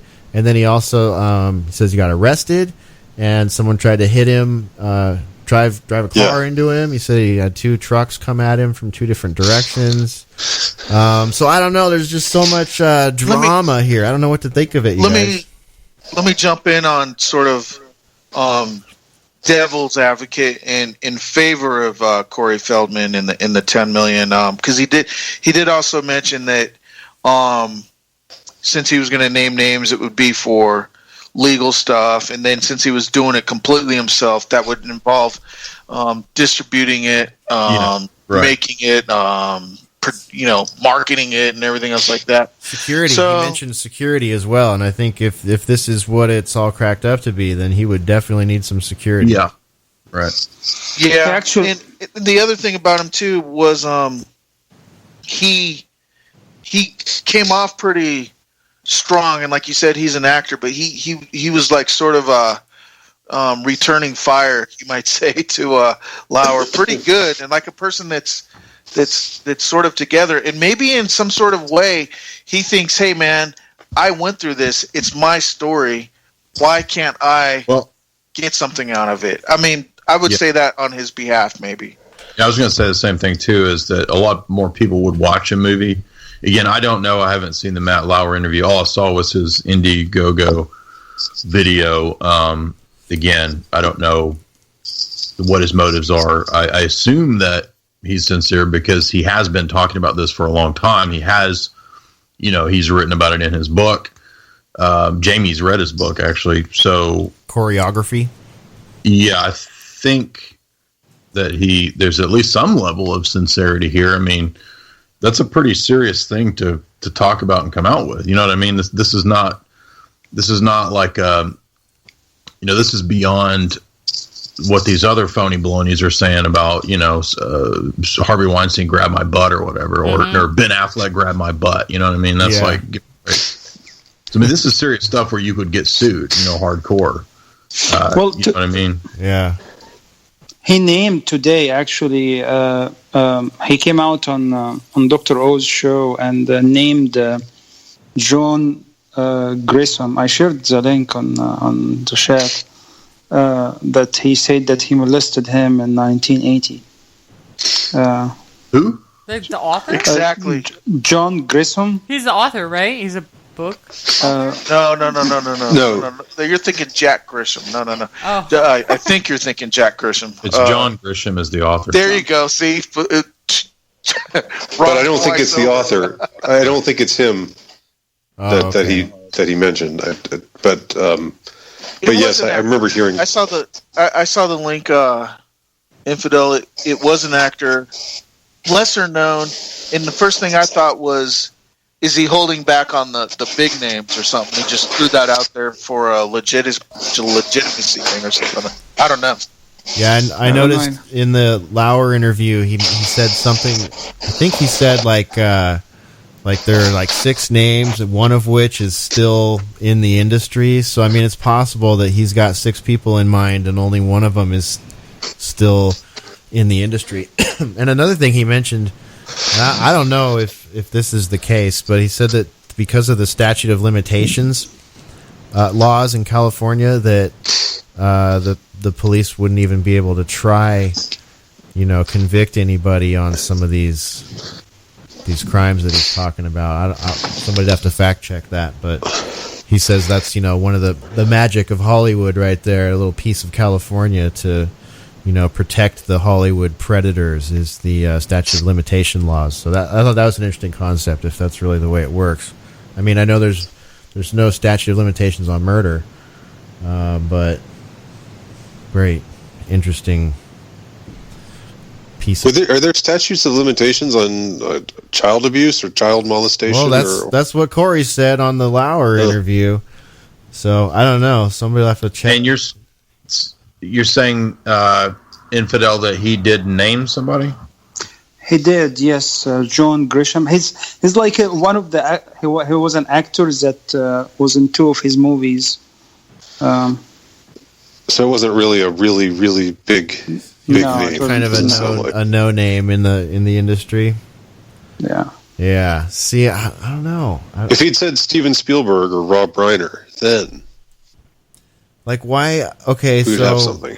I want to take everything he's saying at face value. I guess I will for now. I'm a little surprised that NBC and some of these big organizations are letting him do the rounds on this, though. Like Dr. Oz. I mean, I don't know. It's interesting to me that he's getting so much airtime, like mainstream airtime. I kind of when I saw the YouTube, I thought, oh wow, this is gonna have to be really like, like grassroots style, Indiegogo style. Mm-hmm. So I was kind of surprised to see him on Lauer, and Yeah, you'd think it would be more like the documentary that the Open Secret documentary where. Yeah. Nobody wanted to touch it. $10,000 or $10 million or $10,000. No, just need too. The facts and the information and. Yeah. Oh, another one on this, you guys. Rose McGowan. We talked about her last week with regards to this. Since then, she got arrested for a really shaky-looking charge. They say that. It was drugs or something. Yeah, they say that like she left something on a plane that tested positive for drug residue back in January, and they just now issued a warrant for her or something like that. So what? Yeah, can you believe that? How they still have the residue? And why would they wait until the end of the year to come up with a charge like that? I mean, it seems. Yeah. And if they're checking seat residue, for. Gross. Well, they just don't do that. No, they don't. Yeah, they just don't do that. Residue. What the hell? Yeah. What? So, Hesher and I were sitting at lunch the other day, and we're like, okay, now we haven't even talked about Kevin Spacey yet, right? Right. We were sitting at lunch the other day, and we're like, man, why? I was like, man, Hesher, what the fuck? Why are we talking about all these Hollywood people this week? This is so weird because we don't follow Hollywood stuff, but it's like all these Hollywood people are kind of being like pushed into the news stream. Like, I mean, why would so I'm just like flabbergasted by this Kevin Spacey response to the fact that he molested a child or mounted one when the person was it 14 years old? 14. So let me make sure I understand the situation here, just to set this up. So there's an allegation out there from a grown man that 30 years ago, ish, Kevin Spacey tried to hump his leg, essentially, or hump him through his clothes. Right. Okay, and they're actors. They were on an acting set together or something like that. I believe so. Yes. And the young person was how old? 14. A 14-year-old male and a 20 early. I think it was 31 years ago or 30 years ago. So Spacey was in his early 20s. He was 26, I think. Mid-20s. Yeah. Okay. All right. I'm set up. Go for it. Okay. And he said his response was, I don't remember that. I was probably drunk. By the way, I'm gay. What? This is my moment to come out to the public and let everybody know that I'm sorry about that. I was wrecked. A gay man. I don't remember molesting that child. I mean, I don't know Kevin Spacey's true history, but it immediately came out that his brother then said, "Oh yes, our dad raped us. That's why we're messed up." Yes, I saw this too. His dad was not just a raper, but he was a Nazi or something as well. Yeah, I heard that. Now, then it gets weirder because Kevin Spacey has a child talent spotting organization. Oh, really? Oh, God. Yeah. No. Kevin Spacey was king of Davos at the giant globalist meeting. Uh-huh. Oh, wow. And he's friends with the Clintons, and he went to Jeffrey Epstein's island. Yep. Good buddies with the Clintons. He was on the list of passengers with the Clintons. I mean, it was Kevin Spacey and William Clinton on that passenger list, like right next to each other. Ooh. And there is this one pops up often, the Family Guy predictive programming on it. There's an episode where Stewie is running naked through a mall screaming help. I just escaped from Kevin Spacey's basement. So oddly Family Guy is just always there. They know. I think it's just because there have been rumors about him forever. Yeah. I mean, I remember hearing things. Well, Seth from Family Guy, that is his name, right? I think that's his name, Seth. He knew about Weinstein. There's that footage of him saying, I don't know, you won't have to pretend that Harvey Weinstein's attractive anymore or something like Was that. that like from the 90s or something? It was no, it wasn't quite that long ago, but it was 2013. Oh, okay. Long enough ago that Weinstein Gate hadn't split yet. Yeah. Yeah, so Spacey, I don't know, what a douchebag, what a loser, and they canceled his show over it too. Even degenerate Netflix, who pushes propaganda for the white helmets, was like, "Nah, sorry, you're out of here." That show was boring. House of Cards. Yep. Yeah. So do you think? Do you guys think this is some kind of plan to normalize pedophilia by these people? Oh yeah. Absolutely. Yeah, we're seeing that. We've been seeing that for a long time. Oh, there was recently a post. I think Infidel, didn't you post it on Twitter? There was like a sign where it was like, "Stop blaming the pedophiles." It was like an Antifa sign. Oh well, there's yeah. At the Mike Cernovich meeting or the Mike Cernovich talk. Yes. There's some dispute about that photo, though. I noticed. Oh really? Yeah, some people are saying that it was Cernovich crew or alt-right people that were like, here, hold this sign, or made them dress themselves up like Antifa, to kind of set them up. Ah. So, like fake protesters. Yeah, I don't know if that's true or not, but I do know that both both sides in some of these protests seem to be infiltrated by each other and by cops. So it's like, you go and go don a mask and go pretend you're, going to do Antifa LARPing for the day, or you want to go hang out with the alt-right crowd, or, any of these marching crowds, and you can probably rest assured that, there's some infiltrators in there from the other side and from the police. I mean, I don't know why anybody would go out to these things at this point. It's ridiculous. I mean, except I'm not clowning you, Andy. I mean, I'm not. I was in Charlottesville, but I was there just to take it all in, not so much as although I was a friendly,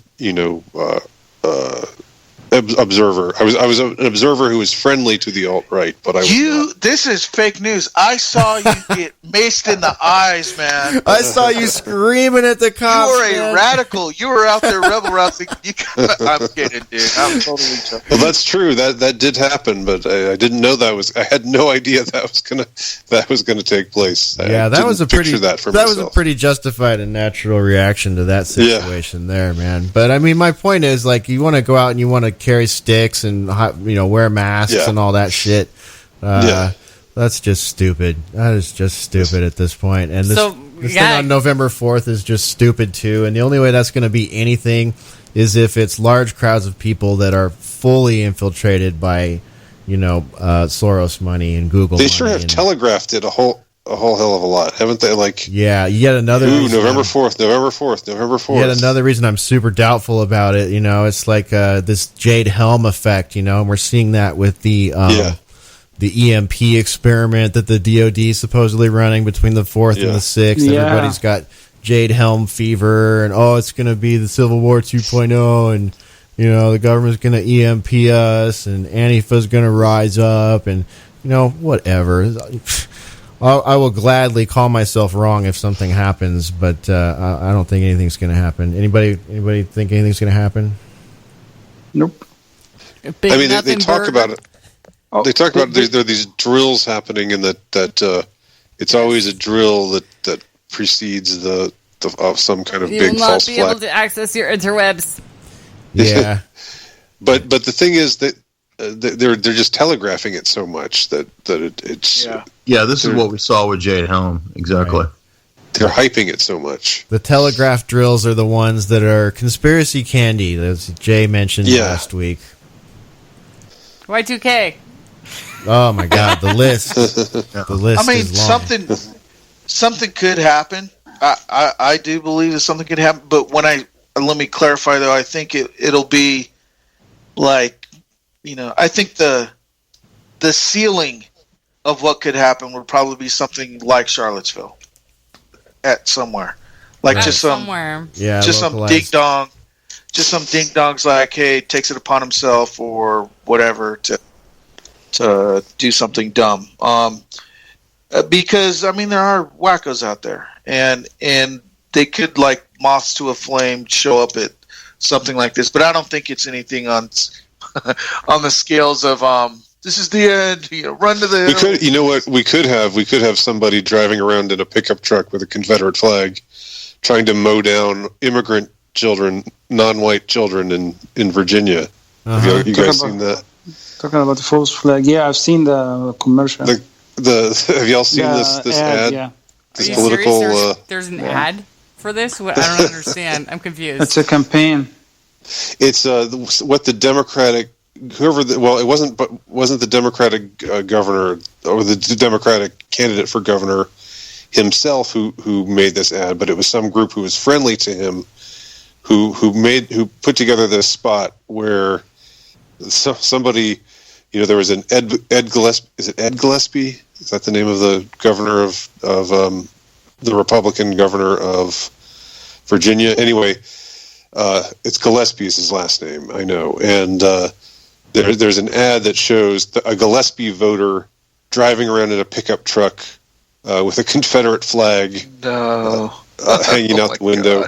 Looking, and these kids, like there's one little girl coming home from school wearing a headscarf, and there's a black kid and Hispanic kid, and they all run away from the truck, and it's trying to run them down.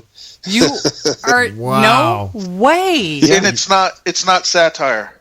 No, you need to drop us this link. I need to see this. I am astounded. I can't believe you're saying this. That's the loving anti-war left right there. That's multiculturalism right there. Oh, it's amazing. Wow. I don't have the link on me. You can find it really easily, though. Just type in. I'll find it. Don't worry. Gillespie Governor of commercial. Virginia mows down immigrants. What? Yeah, it's not the governor. They're not portraying the governor himself, but like one of his voting constituencies, essentially. Yeah, like so the they're people trying who to would vote paint for the him. picture of white South America as Confederate wave flagging, Muslim and black people running over, and just finding a bunch of non-white kids, and trying to just murder as many of them as possible. Gee, with your truck. Wow. So we got that, and then on the polar opposite, we've got what happened in New York this weekend. So there you go. You got both your sides. Someone pointed that out. The irony there. Yeah, isn't that interesting?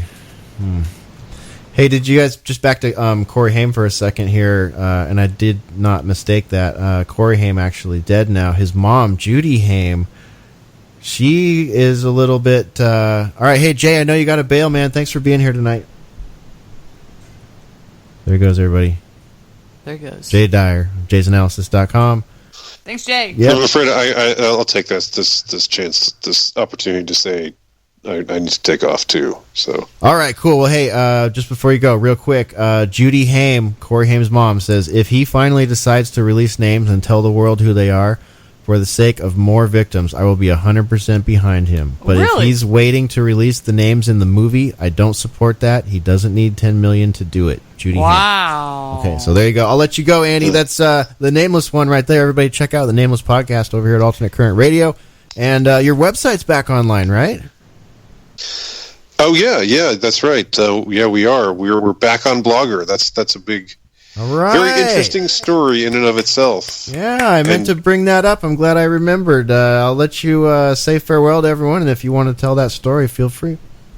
Well, I mean, the story is just that all of a sudden I got it. I guess Colin, who's the main editor, Colin Liddell, had tried to appeal it a couple of times to no avail, but to appeal that them taking us off. But his last appeal suddenly worked, and I didn't even know he'd made any appeals. But I suddenly got an email saying we have, and I did a video about this actually. If you want to look it up on my video page, my YouTube page, where suddenly they said, oh well, it was a mistake, and we are reinstating alternative right.blogspot.com. We apologize for the inconvenience, and so it's back, which is great. But my question is why? I'm still not.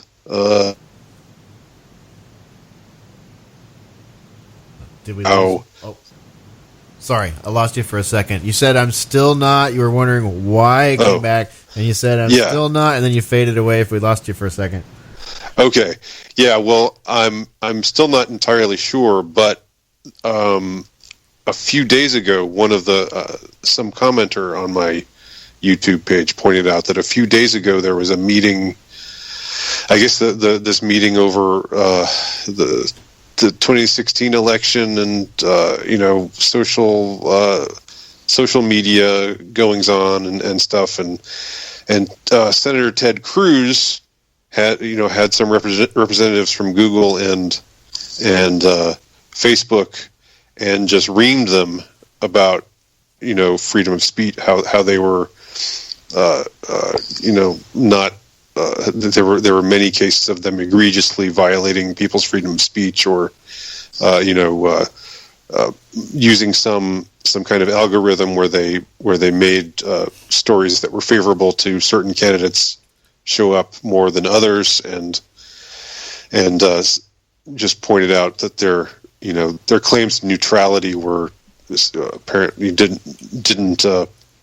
weren't borne out by the evidence. And so we were wondering if there was if them reinstating us was just part of some effort to, I don't know, cover their asses, and try to seem more fair and down the middle, and not so censorious and left wing and culturally Marxist, and as that maybe the flack they took from this meeting was what provided impetus for them doing this for this kind of reversal. But that's just a thought, but it's an interesting one. I would have never even thought of that. I think, was this the November 1st congressional hearing, or not hearing, but meeting where they had Twitter representatives, Google, Facebook? Yeah, I don't. Was it on the first? Was it just yesterday? I don't know. Maybe there was more than one, but I was kind of had my eye on one that was scheduled for November 1st when the Twitter gang would be down there talking about the whole. Because I took it to be the concept of fake news, especially with Zuckerberg. Because yes. Zuckerberg put an interesting message out. Maybe I'll save that for next week because I don't want to keep you too much longer. But it's interesting. He's talking about the 9 changes or something like that are coming to Facebook in the wake of the whole, political meddling topic, and the little ads on the side, this whole smoke screen that they're doing there. So, right. I'm kind of surprised to hear that Cruz laid them out a little bit, and questioned their. No, it was very good. It was interesting. You should take a look at it. It's on. You can find that online too. And I'll be checking that out for sure. Definitely want to see that. Okay, Andy. Well, I guess we'll let you go. I know you're trying to get out of here, so thanks for joining us. This is Boiler Room 134 with Andy Nowicki, J Dyer, Infidel Pharaoh, Randy J, Lovely Spore, myself, Hesher, and we're going to say goodbye to Andy Nowicki. So, Andy, thanks for joining us, and congrats on getting your website back up. We'll link to it on tonight's show page for everybody. Thank you. All Cheers, right. Andy. There he goes, everybody. Okay, so we're left with Infidel Pharaoh, Randy J, Lovely Spore, and myself to round out the rest of the show here. And let's do that. Let's go over to Infidel Pharaoh really quick here. Infidel, what else is going on in the political sphere? You've had your pulse on that really well over the last couple of weeks, and I've just kind of been on the periphery, kind of doing some other stuff here. So I think I need a little bit of U.S. politics update from you. Well, the latest one came out today. Donna Blaze, or whatever her name is. Brazil. Donna Brazil. Yeah, Donna what's Brazil. going on there? I saw some headlines, but I didn't really dive in yet. So she published an article in Politico about how the DNC rigged the election against Bernie, and how Hillary Clinton basically bought out the DNC and the amount of corruption she did over there. Basically, what she's saying is that Hillary Clinton bailed out the DNC and basically bought the DNC, and they rigged the election for her against Bernie. And then Elizabeth Warren came out same day today and said, yeah, basically like the election was rigged against Bernie Sanders. So I don't know what the hell is going on there. I don't know if they are jumping the ship with all the corruption that is being exposed in the DNC. Like a damage control thing or something? It is, yeah, some kind of damage control, I guess. I don't know. Or they just want to distance themselves, especially after the whole Fusion GPS and its tie with the DNC. I'm still trying to figure it out, but it's really pretty interesting. Yeah, this could be a case of cannibalization, covering one's ass, stuff like that. This is interesting. It makes me wonder why the big move there. Like if they got information that something was going to come out and they're trying to distance themselves from the Clintons. This is I don't know. Maybe it's a really good sign. Well, you see it as a political move too. Like if you could remember, I think was it Jeb that said he didn't agree with everything on the Iraq war, or that he did. I can't remember, but my point is, a lot of times with the election stuff, and the next one's gonna get here sooner than we think. I mean, they're gonna start the election against him probably 2.5-3 years out if they can. Yeah. And what they like doing is they like putting the bad news out early, so that way they could say they reported on it and then just stomp on it and don't report it again and sort of like move it out of the way. So they might just be airing things out, I think. Yeah, that makes good sense. Drawing the new lines there, the new battle lines. Right, and they know that people have short memories. So if they want to get an early jump on, remember how, this last election seemed like it started 1.5 to 2 years out, and it's going to happen again because they just been badgering Trump. Again, I got to say this all the time, but regardless what you think of him, it's undeniable that the media at large is just hammering away relentlessly since before he got in, and they've not let up. So they're gonna start putting people out there, I think, against him real early. And I think this is a good way to sort of like do some damage control on the name brand of the DNC and do it early so that it's early in the news cycle, it's out of people's mind, and then they could go into more just pure attack mode, a year and a half from now. Oh, man. That's really good. That's a good analysis. It's kind of a bummer, though. It's like I'm sitting here thinking, cool, it's going to cannibalize itself because it's crumbling in upon itself because it sucks and everybody knows it. But no, maybe it's just a simple rebranding and a shuffling of players around so that they can. Because let's face it. What else? The DNC is going to be the main steam engine there against Trump, so they have to do that, right? Talk about a damaged brand name, and let's face it, everything's a brand these days, and the DNC is in the dirt. Well, it is, and I think they had sort of hell or high water. We're going to get behind Hillary and push her over the finish line, no matter how bad she is, no matter how many people don't want her. We're going to drag the horse. We're going to drag the donkey, literally and figuratively, across the finish line on this one. And so it doesn't matter if we rig our own side because we're going to get her there. She is going to win. They literally put all their eggs in one basket with her. And I remember, this isn't like a puff my chest out sort of thing, but I remember watching the early debates where you have like 15 people on the field on one side and her against 3 or 4 other people, and one of them's that mealy-mouthed guy from Rhode Island who like dropped out immediately. The other one was that former Marine sort of gruff guy that probably saw it as a setup and bowed out within, the first 1 or 2 of those debates. And then it was just her, the guy, I can't remember his name, and there's a point right there, some nobody politically, and then Bernie. And I honestly think that they wanted Bernie to run against her, because before they got deep into the race, he looked like he's out there on Mars as this socialist guy with crazy hair, screaming and everything else like that. And then I think after a while, they're like, whoa, people like him as much or more than they like her, because at least he's somewhat real and sincere and believable. He really did march with, Martin Luther King once upon a time. At least you could somewhat buy what he's saying, and at least he means what he says compared to her anyways. So then they had to just go all in on her and just leave him out, hang him out to dry. And I don't know. Yeah. It looked obvious to me at the time that they were in the tank for her.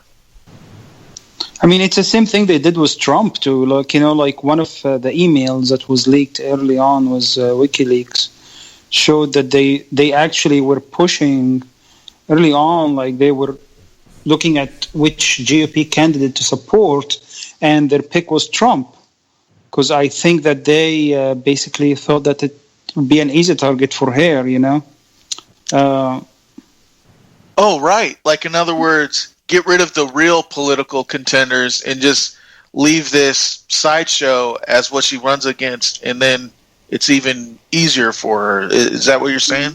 Yeah. Like I think it was one of the emails that came out with WikiLeaks. And boy, did that backfire. Yeah, I know, right?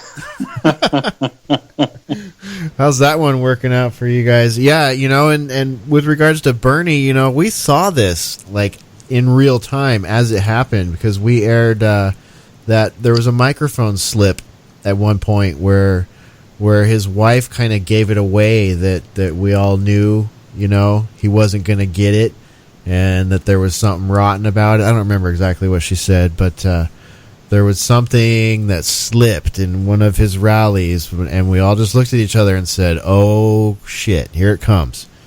Bernie is going to bend over for Hillary, and he did. He totally did. It wasn't too late. If he would have spoke up, things might have been different, but for some reason, for whatever reason, he wasn't able to do that. He went along with it, and wow, what a different world we have now. Regardless of what anyone thinks of Trump, I think if the DNC would have let their thing happen even halfway legitimately, Bernie would probably be the president right now, and we'd all be ponying up some huge new taxes. Well, you remember how nice they played during the debates too, for the most part? I mean, definitely compared to the other side.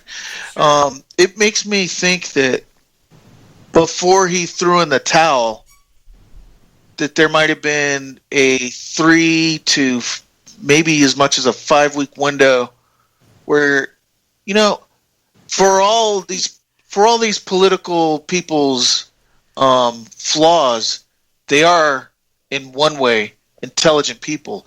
He had to have known they were in the tank for her. I would think, or he's an idiot. I mean, if I could see it, and I'm not even freaking running, and I'm just watching, these shows and circuses on TVs, he would have to know it because he's living it and he's got advisors. You would think, but anyways, I had the impression that towards his final, quarter of his campaign, that at one point he just said, we're just going to put on a freaking show, because if she just walks across the finish line, compared to the blood and guts you're seeing on the other side trying to get a candidate, it's going to look too obvious that we were in the tank for her. Totally. Yeah, plus he found himself in a rock star position. I mean, chicks in their 20s were getting portraits of this crazy old dude tattooed on their inner thighs and shit. I mean, people had Bernie fever, It's Bernie fever, and I think it's quite likely. I think it's quite likely that he got either paid a significant amount, or he prevented from having his family members offed.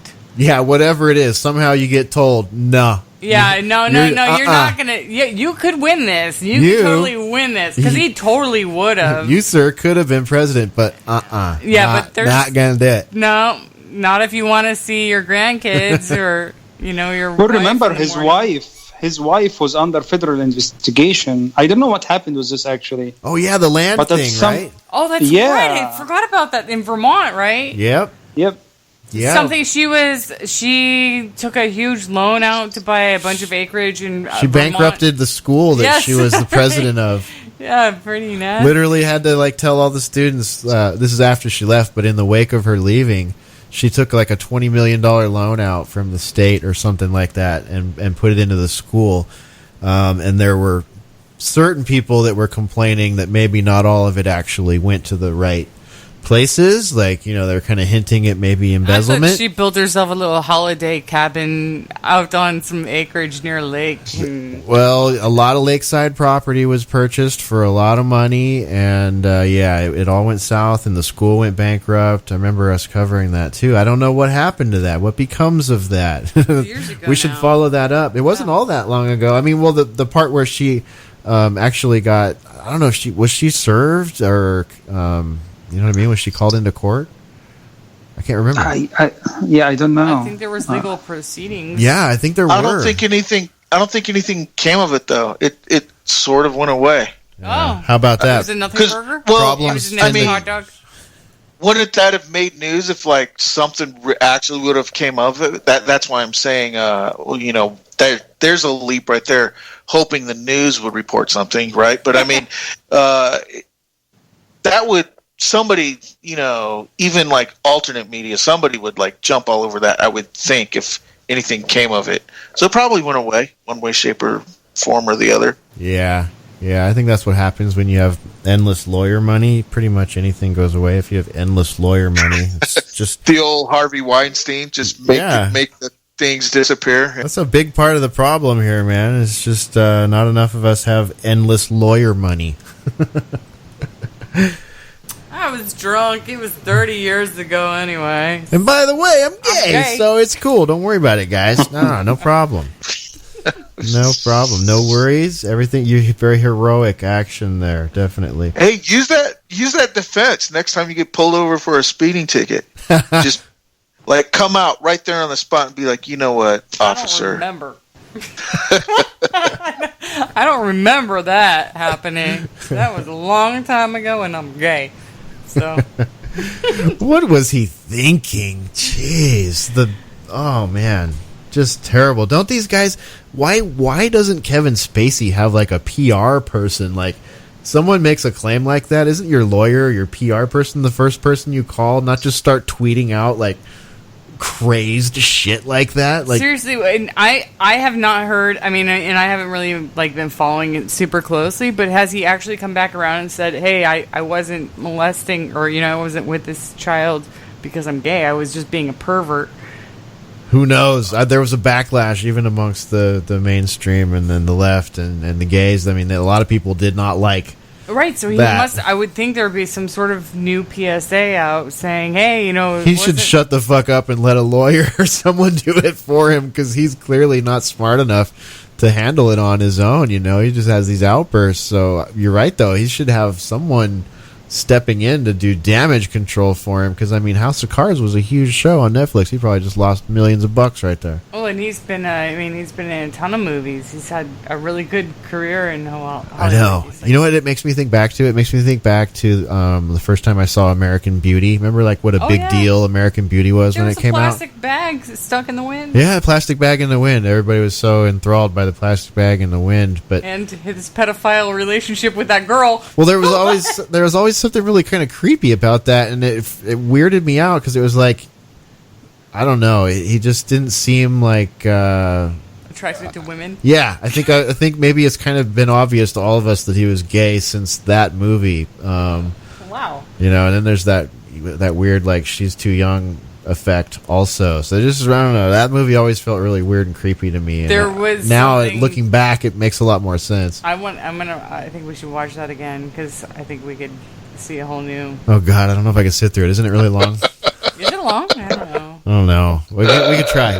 I'll give it a shot. That is true though. No one's gonna ever watch any Kevin Spacey movie the same. K-Pax, Verbal Kent, the Kaiser Soze guy from Unusual Suspects or Usual Suspects. I forget which one it is, but Yep. yeah, any of those, people are gonna like look at them and be like, "Aha!" You know what I mean? Yeah. Well, I personally, I can't believe that he's kind of blending his pedophilianess with his being just a gay guy, a homosexual. Like, to be able, to be like, oh, I was drunk and... Was this actor gay? The other actor, is he gay? Does that factor into the description at all? I didn't read anything about him being... Okay. I don't know if that was part... I don't know. All right. Sorry. That's all right. I just thought it was... What?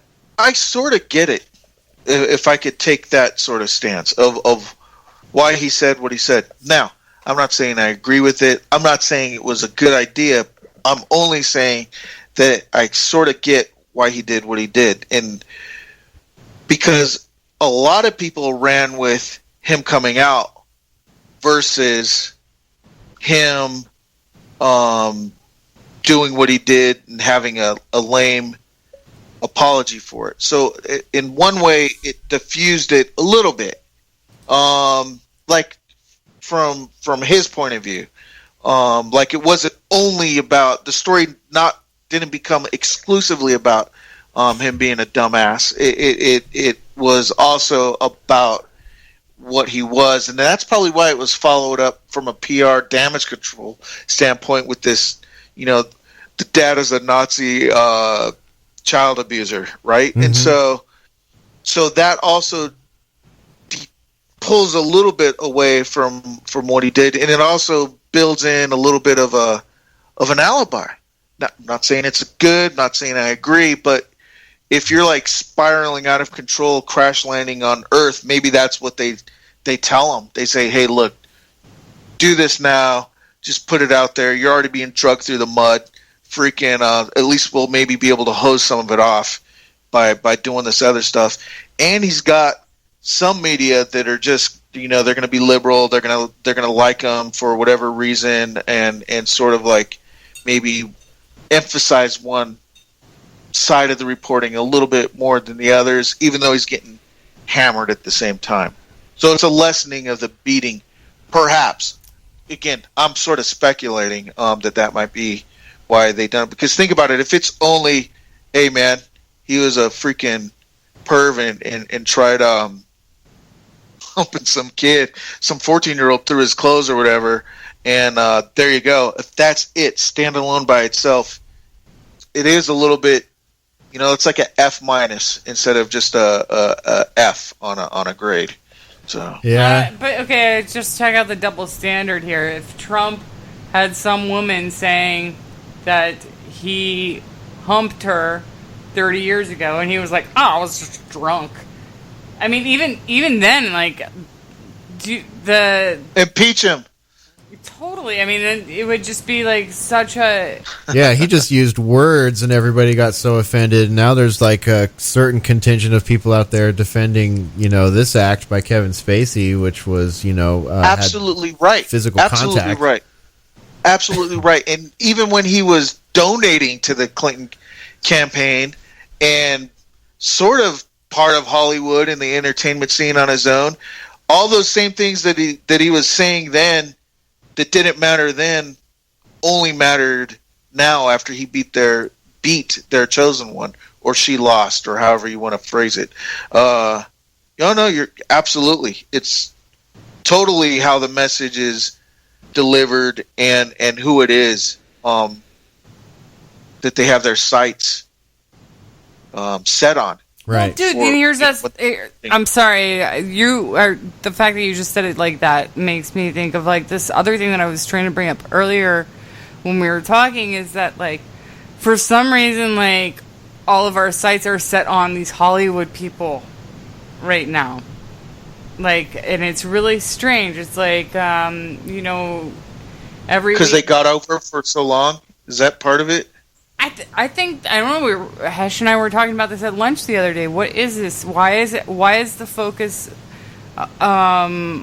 shifting kind of from like what's happening in politics, and it's maybe it's just us, maybe it's just what we're following, but it seems like what's being like shoved in our faces more often in the last week or so is a lot of this Hollywood stuff. And I think it's because, when we were talking about it, it seems like they don't want to have authentic conversations or, authentic YouTube videos out there that people watch and learn things from. They want people to keep focused on Hollywood, and this stuff is really distracting. And I think I feel like it's part of some sort of, conspiracy thinking. My mind thinks it's a way of distracting the public. Yeah, like why do we have to view Corey Feldman's story through NBC and TMZ and all these filters? Why is that necessary? If I have something I want to say, I turn my stream on and I say it, I record it, and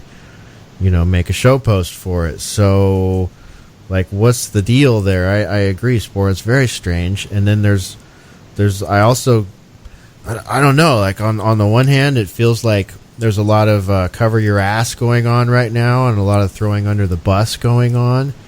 And Hollywood's drying up. Let's face it. Hollywood and the music industry will never be what they once were. It's changing. There's not going to be another Elvis or another another Tom Cruise. There's not going to be another Tom Cruise. Another Madonna. Yeah, like we don't get Michael these Jackson. sort of superstars anymore. Everybody's just disposable. They get raised through the Nickelodeon and Disney farms, and then they they go through their contrived coming of age thing, and then they put them out there in their young adult role. You know what I mean? Like, this is all just so soulless and managed now. No, there's no Marilyn Monroe's. There's nothing like that, and everything is so fucking disposable. Any of us get hit by a bus tomorrow and be gone, and nobody will fucking remember anymore. So. It's I feel like there's a lot of hollow soullessness there, and there's a money vacuum now. There's a power vacuum and a money vacuum now that nobody goes to the theaters anymore. Everybody steals their movies pretty much, much like music, or so many people that it has affected the industry greatly. So I don't know. I feel like that.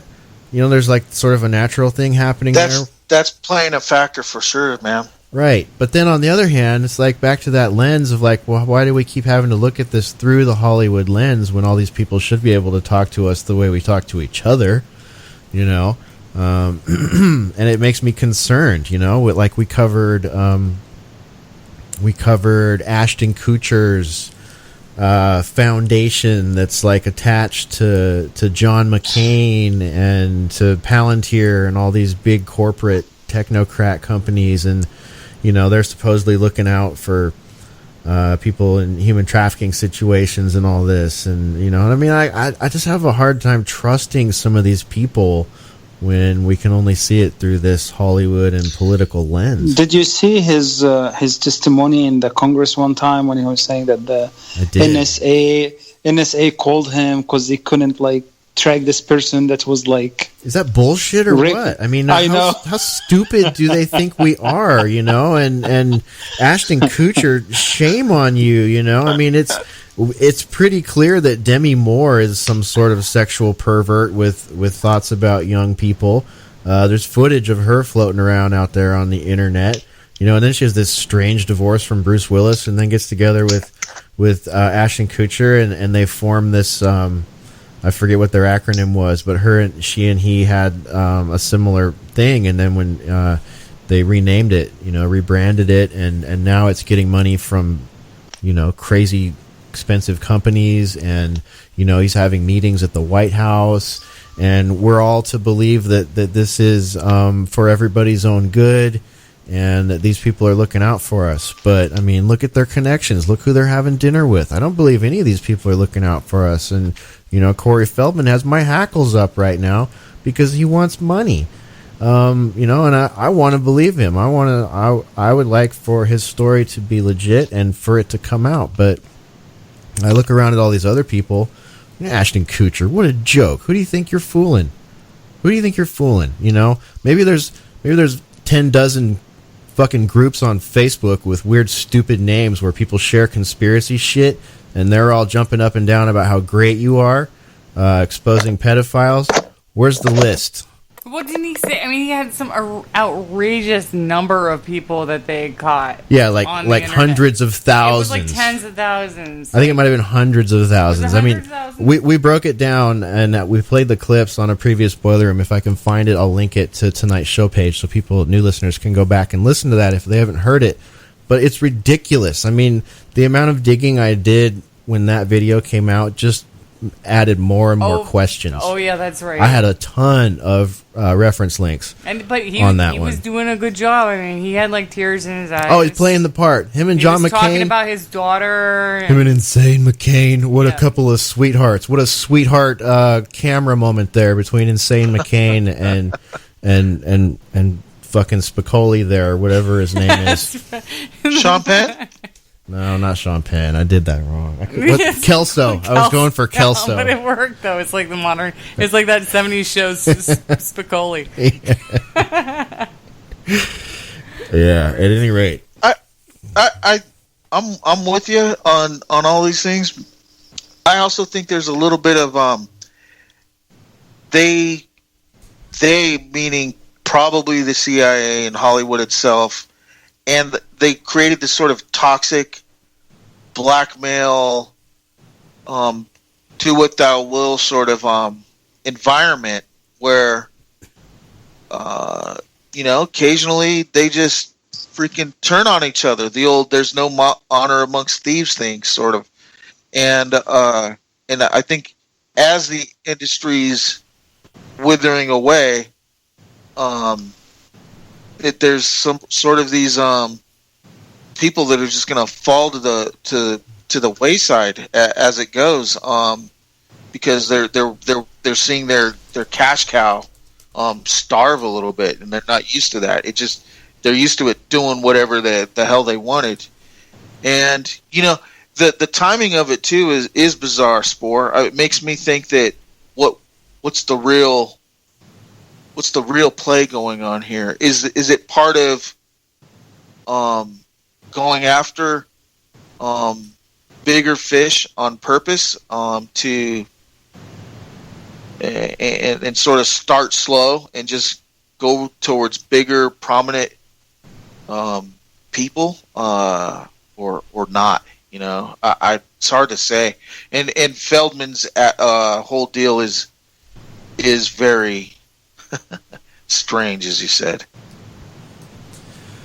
Well, if we go with, I happened to see Alex this week and Jones, and his big thing is, see, we told you, folks, we told you that Trump was going to come in and arrest all the pedophile rings, and we're seeing a huge increase in pedophile rings going down.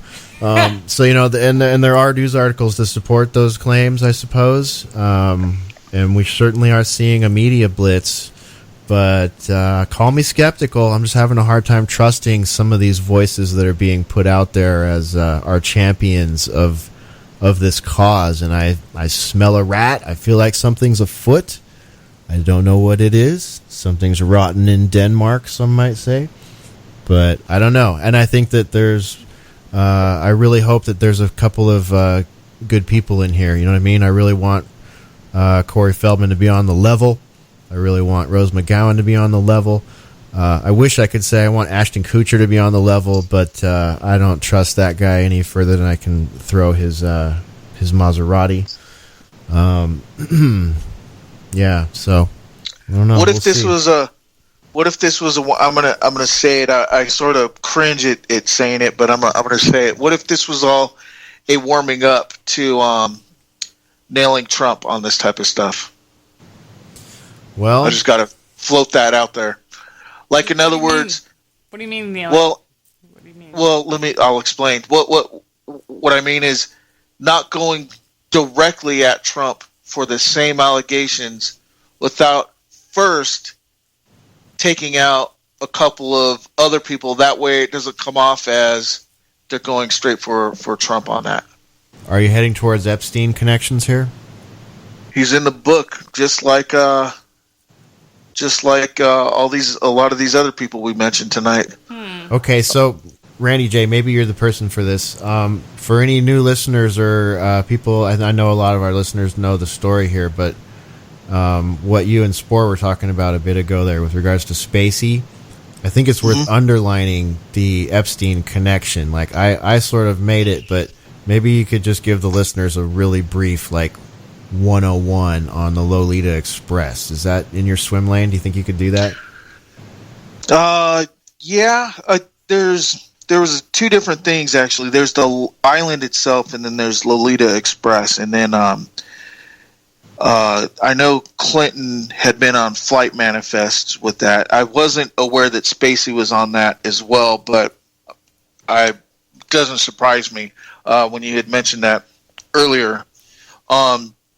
Jeffrey Epstein, sort of, by a lot of people's estimation, took the dive, sort of, to protect Clinton and perhaps other people that's on this Jeffrey Epstein's black book, they called it. It was found by, I think, a housekeeper or some employee, and it was provided as evidence that he was involved with pedophilia and young girls. And most of it was alleged, and I think they got, I believe, only one charge to stick on him. And I think any association with the more rich and famous and political people that were surrounding his name and had gone to Pleasure Island, known as Pleasure Island. It's Little St. James off the coast of Florida there.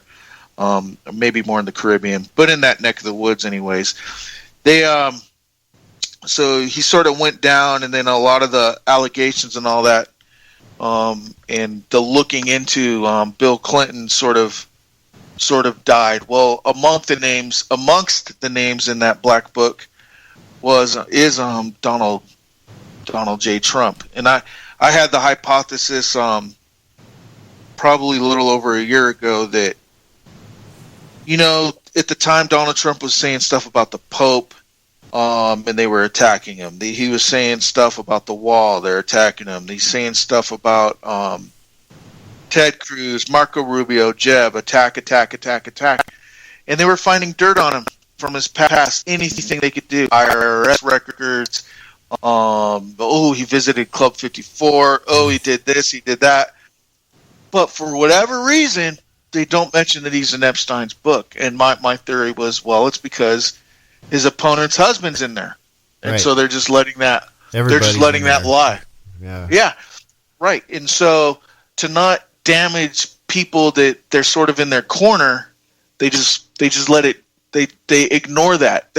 They're going after, someone he found is someone he knew in the 12th grade, but they're ignoring that elephant in the living room, so to speak. So my thought was, well, to go after him, they're going to have to torch the Clintons at the same time and a whole bunch of other people, DNC, donors and all this other stuff, and rich and famous and in the entertainment industry. So they just let that go. Well, maybe now what could be happening is that they are throwing some of these people out there because they know the Russia thing's not sticking, none of this other stuff is sticking. Perhaps, and maybe Hillary's damaged goods now too. Finally, maybe they're willing to accept that. Perhaps. Oh, she's totally damaged goods, man. There's all this footage of her doing, showing up at places, going to meetings, appearances, and getting booed. I mean, people literally follow her around and show up at places she's going to be to boo her and chant "lock her up." I mean, that talk about a dead brand name. DNC and Hillary at the head of the sinking of that brand name. I demand a Place Boing mashup of Hillary boos. Yeah, that would be great. Place Boing. That'd be awesome. If you're out there listening. Imagine if a lot of this other stuff just falls through, and then a year from now or something like that, they quote unquote go there with him, and it's more palatable, and more demoralizing because people could see, see, this happens to the rich and famous all the time. that's what they do. Yeah. If you just went straight for the jugular, straight for Trump, you'd have tons of people saying, look at that, they're going after him. So maybe it's a warm-up act to the big theater that's coming. Maybe. There could be nothing there. Please put this one in the archives, though, if something like that ever happened. Yeah, stamp it as a possible prediction right there, definitely. Yeah. There's some great comments in the chat room. Gary's pointing out Epstein Contacts book has many names in it, from Rothschilds to Rockefellers, even John Cleese. So, that's the level of names that you'll find in there.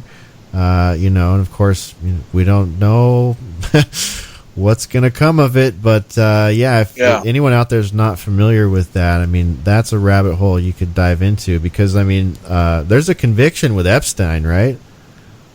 I believe so. Yeah. So, I mean, there's, it's not speculative. You can look into that and learn all about it, and then, see who he associates with, and, for whatever it's worth. So another one from the chat here, Nepali Pete, he said, check it out, Rose McGowan shifting blame from Weinstein to Trump and men. So, okay, Rose, you're losing some points here already. Looks like maybe losing the script a little bit. Look at her there on stage with the comedian or that other actress in their pink Me Too shirt. Okay. Like she had the talking to or something like that is the impression you get. Yeah, that's the first thing I thought. Yeah, I mean, she's been arrested. She's been threatened with lawyers. She's been offered money to be bought out. And now she's doing speaking gigs and doing feminist speaking gigs. So, interesting maneuver there. Okay. So, hey, this may prove my suspicion from earlier, my point, my hesitation to take any of this crap at face value. Way to go. All right, well, I think I do want to wind the show down here, but I want to go to Infidel Pharaoh quickly before we get into the final section here of the show. Last week, we were talking a little bit about the Mueller investigation and Trump Russia, and you were on fire in the chat room over there, and I was bummed because I couldn't really follow everything you were saying. So, what's new in that department? Any comments you have with regards to what was said on last week's show, or the uranium deal, that as well? Yeah, the uranium deal. That's what you guys were talking mainly about. I'm really surprised that there is no special counsel is appointed to investigate this whole uranium one deal. Yeah. I have no clue where is Jeff Sessions and what he does, but it's really frustrating me, and it's frustrating a lot of people, especially when Trump come out on Twitter and whine about where is the Justice Department. It's like, dude, it's your damn Justice Department. Yeah. Do something if you actually want to get something done. So, yeah, I'm not impressed with Sessions. I have not anything good to say about him so far. No, he's just like, it's really pretty... I haven't seen anything that he did.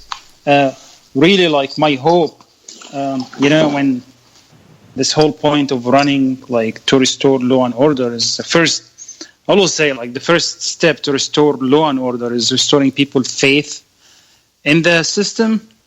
And you can't restore people's faith in the system with having, like, a two-faced justice system where you have those people that can do whatever the hell they want, which are the politicians, and the people like us, that if you got speeding ticket, you can end up in freaking jail, Yeah. So that was the biggest frustration from the Mueller investigation. And then there is the two new indictment.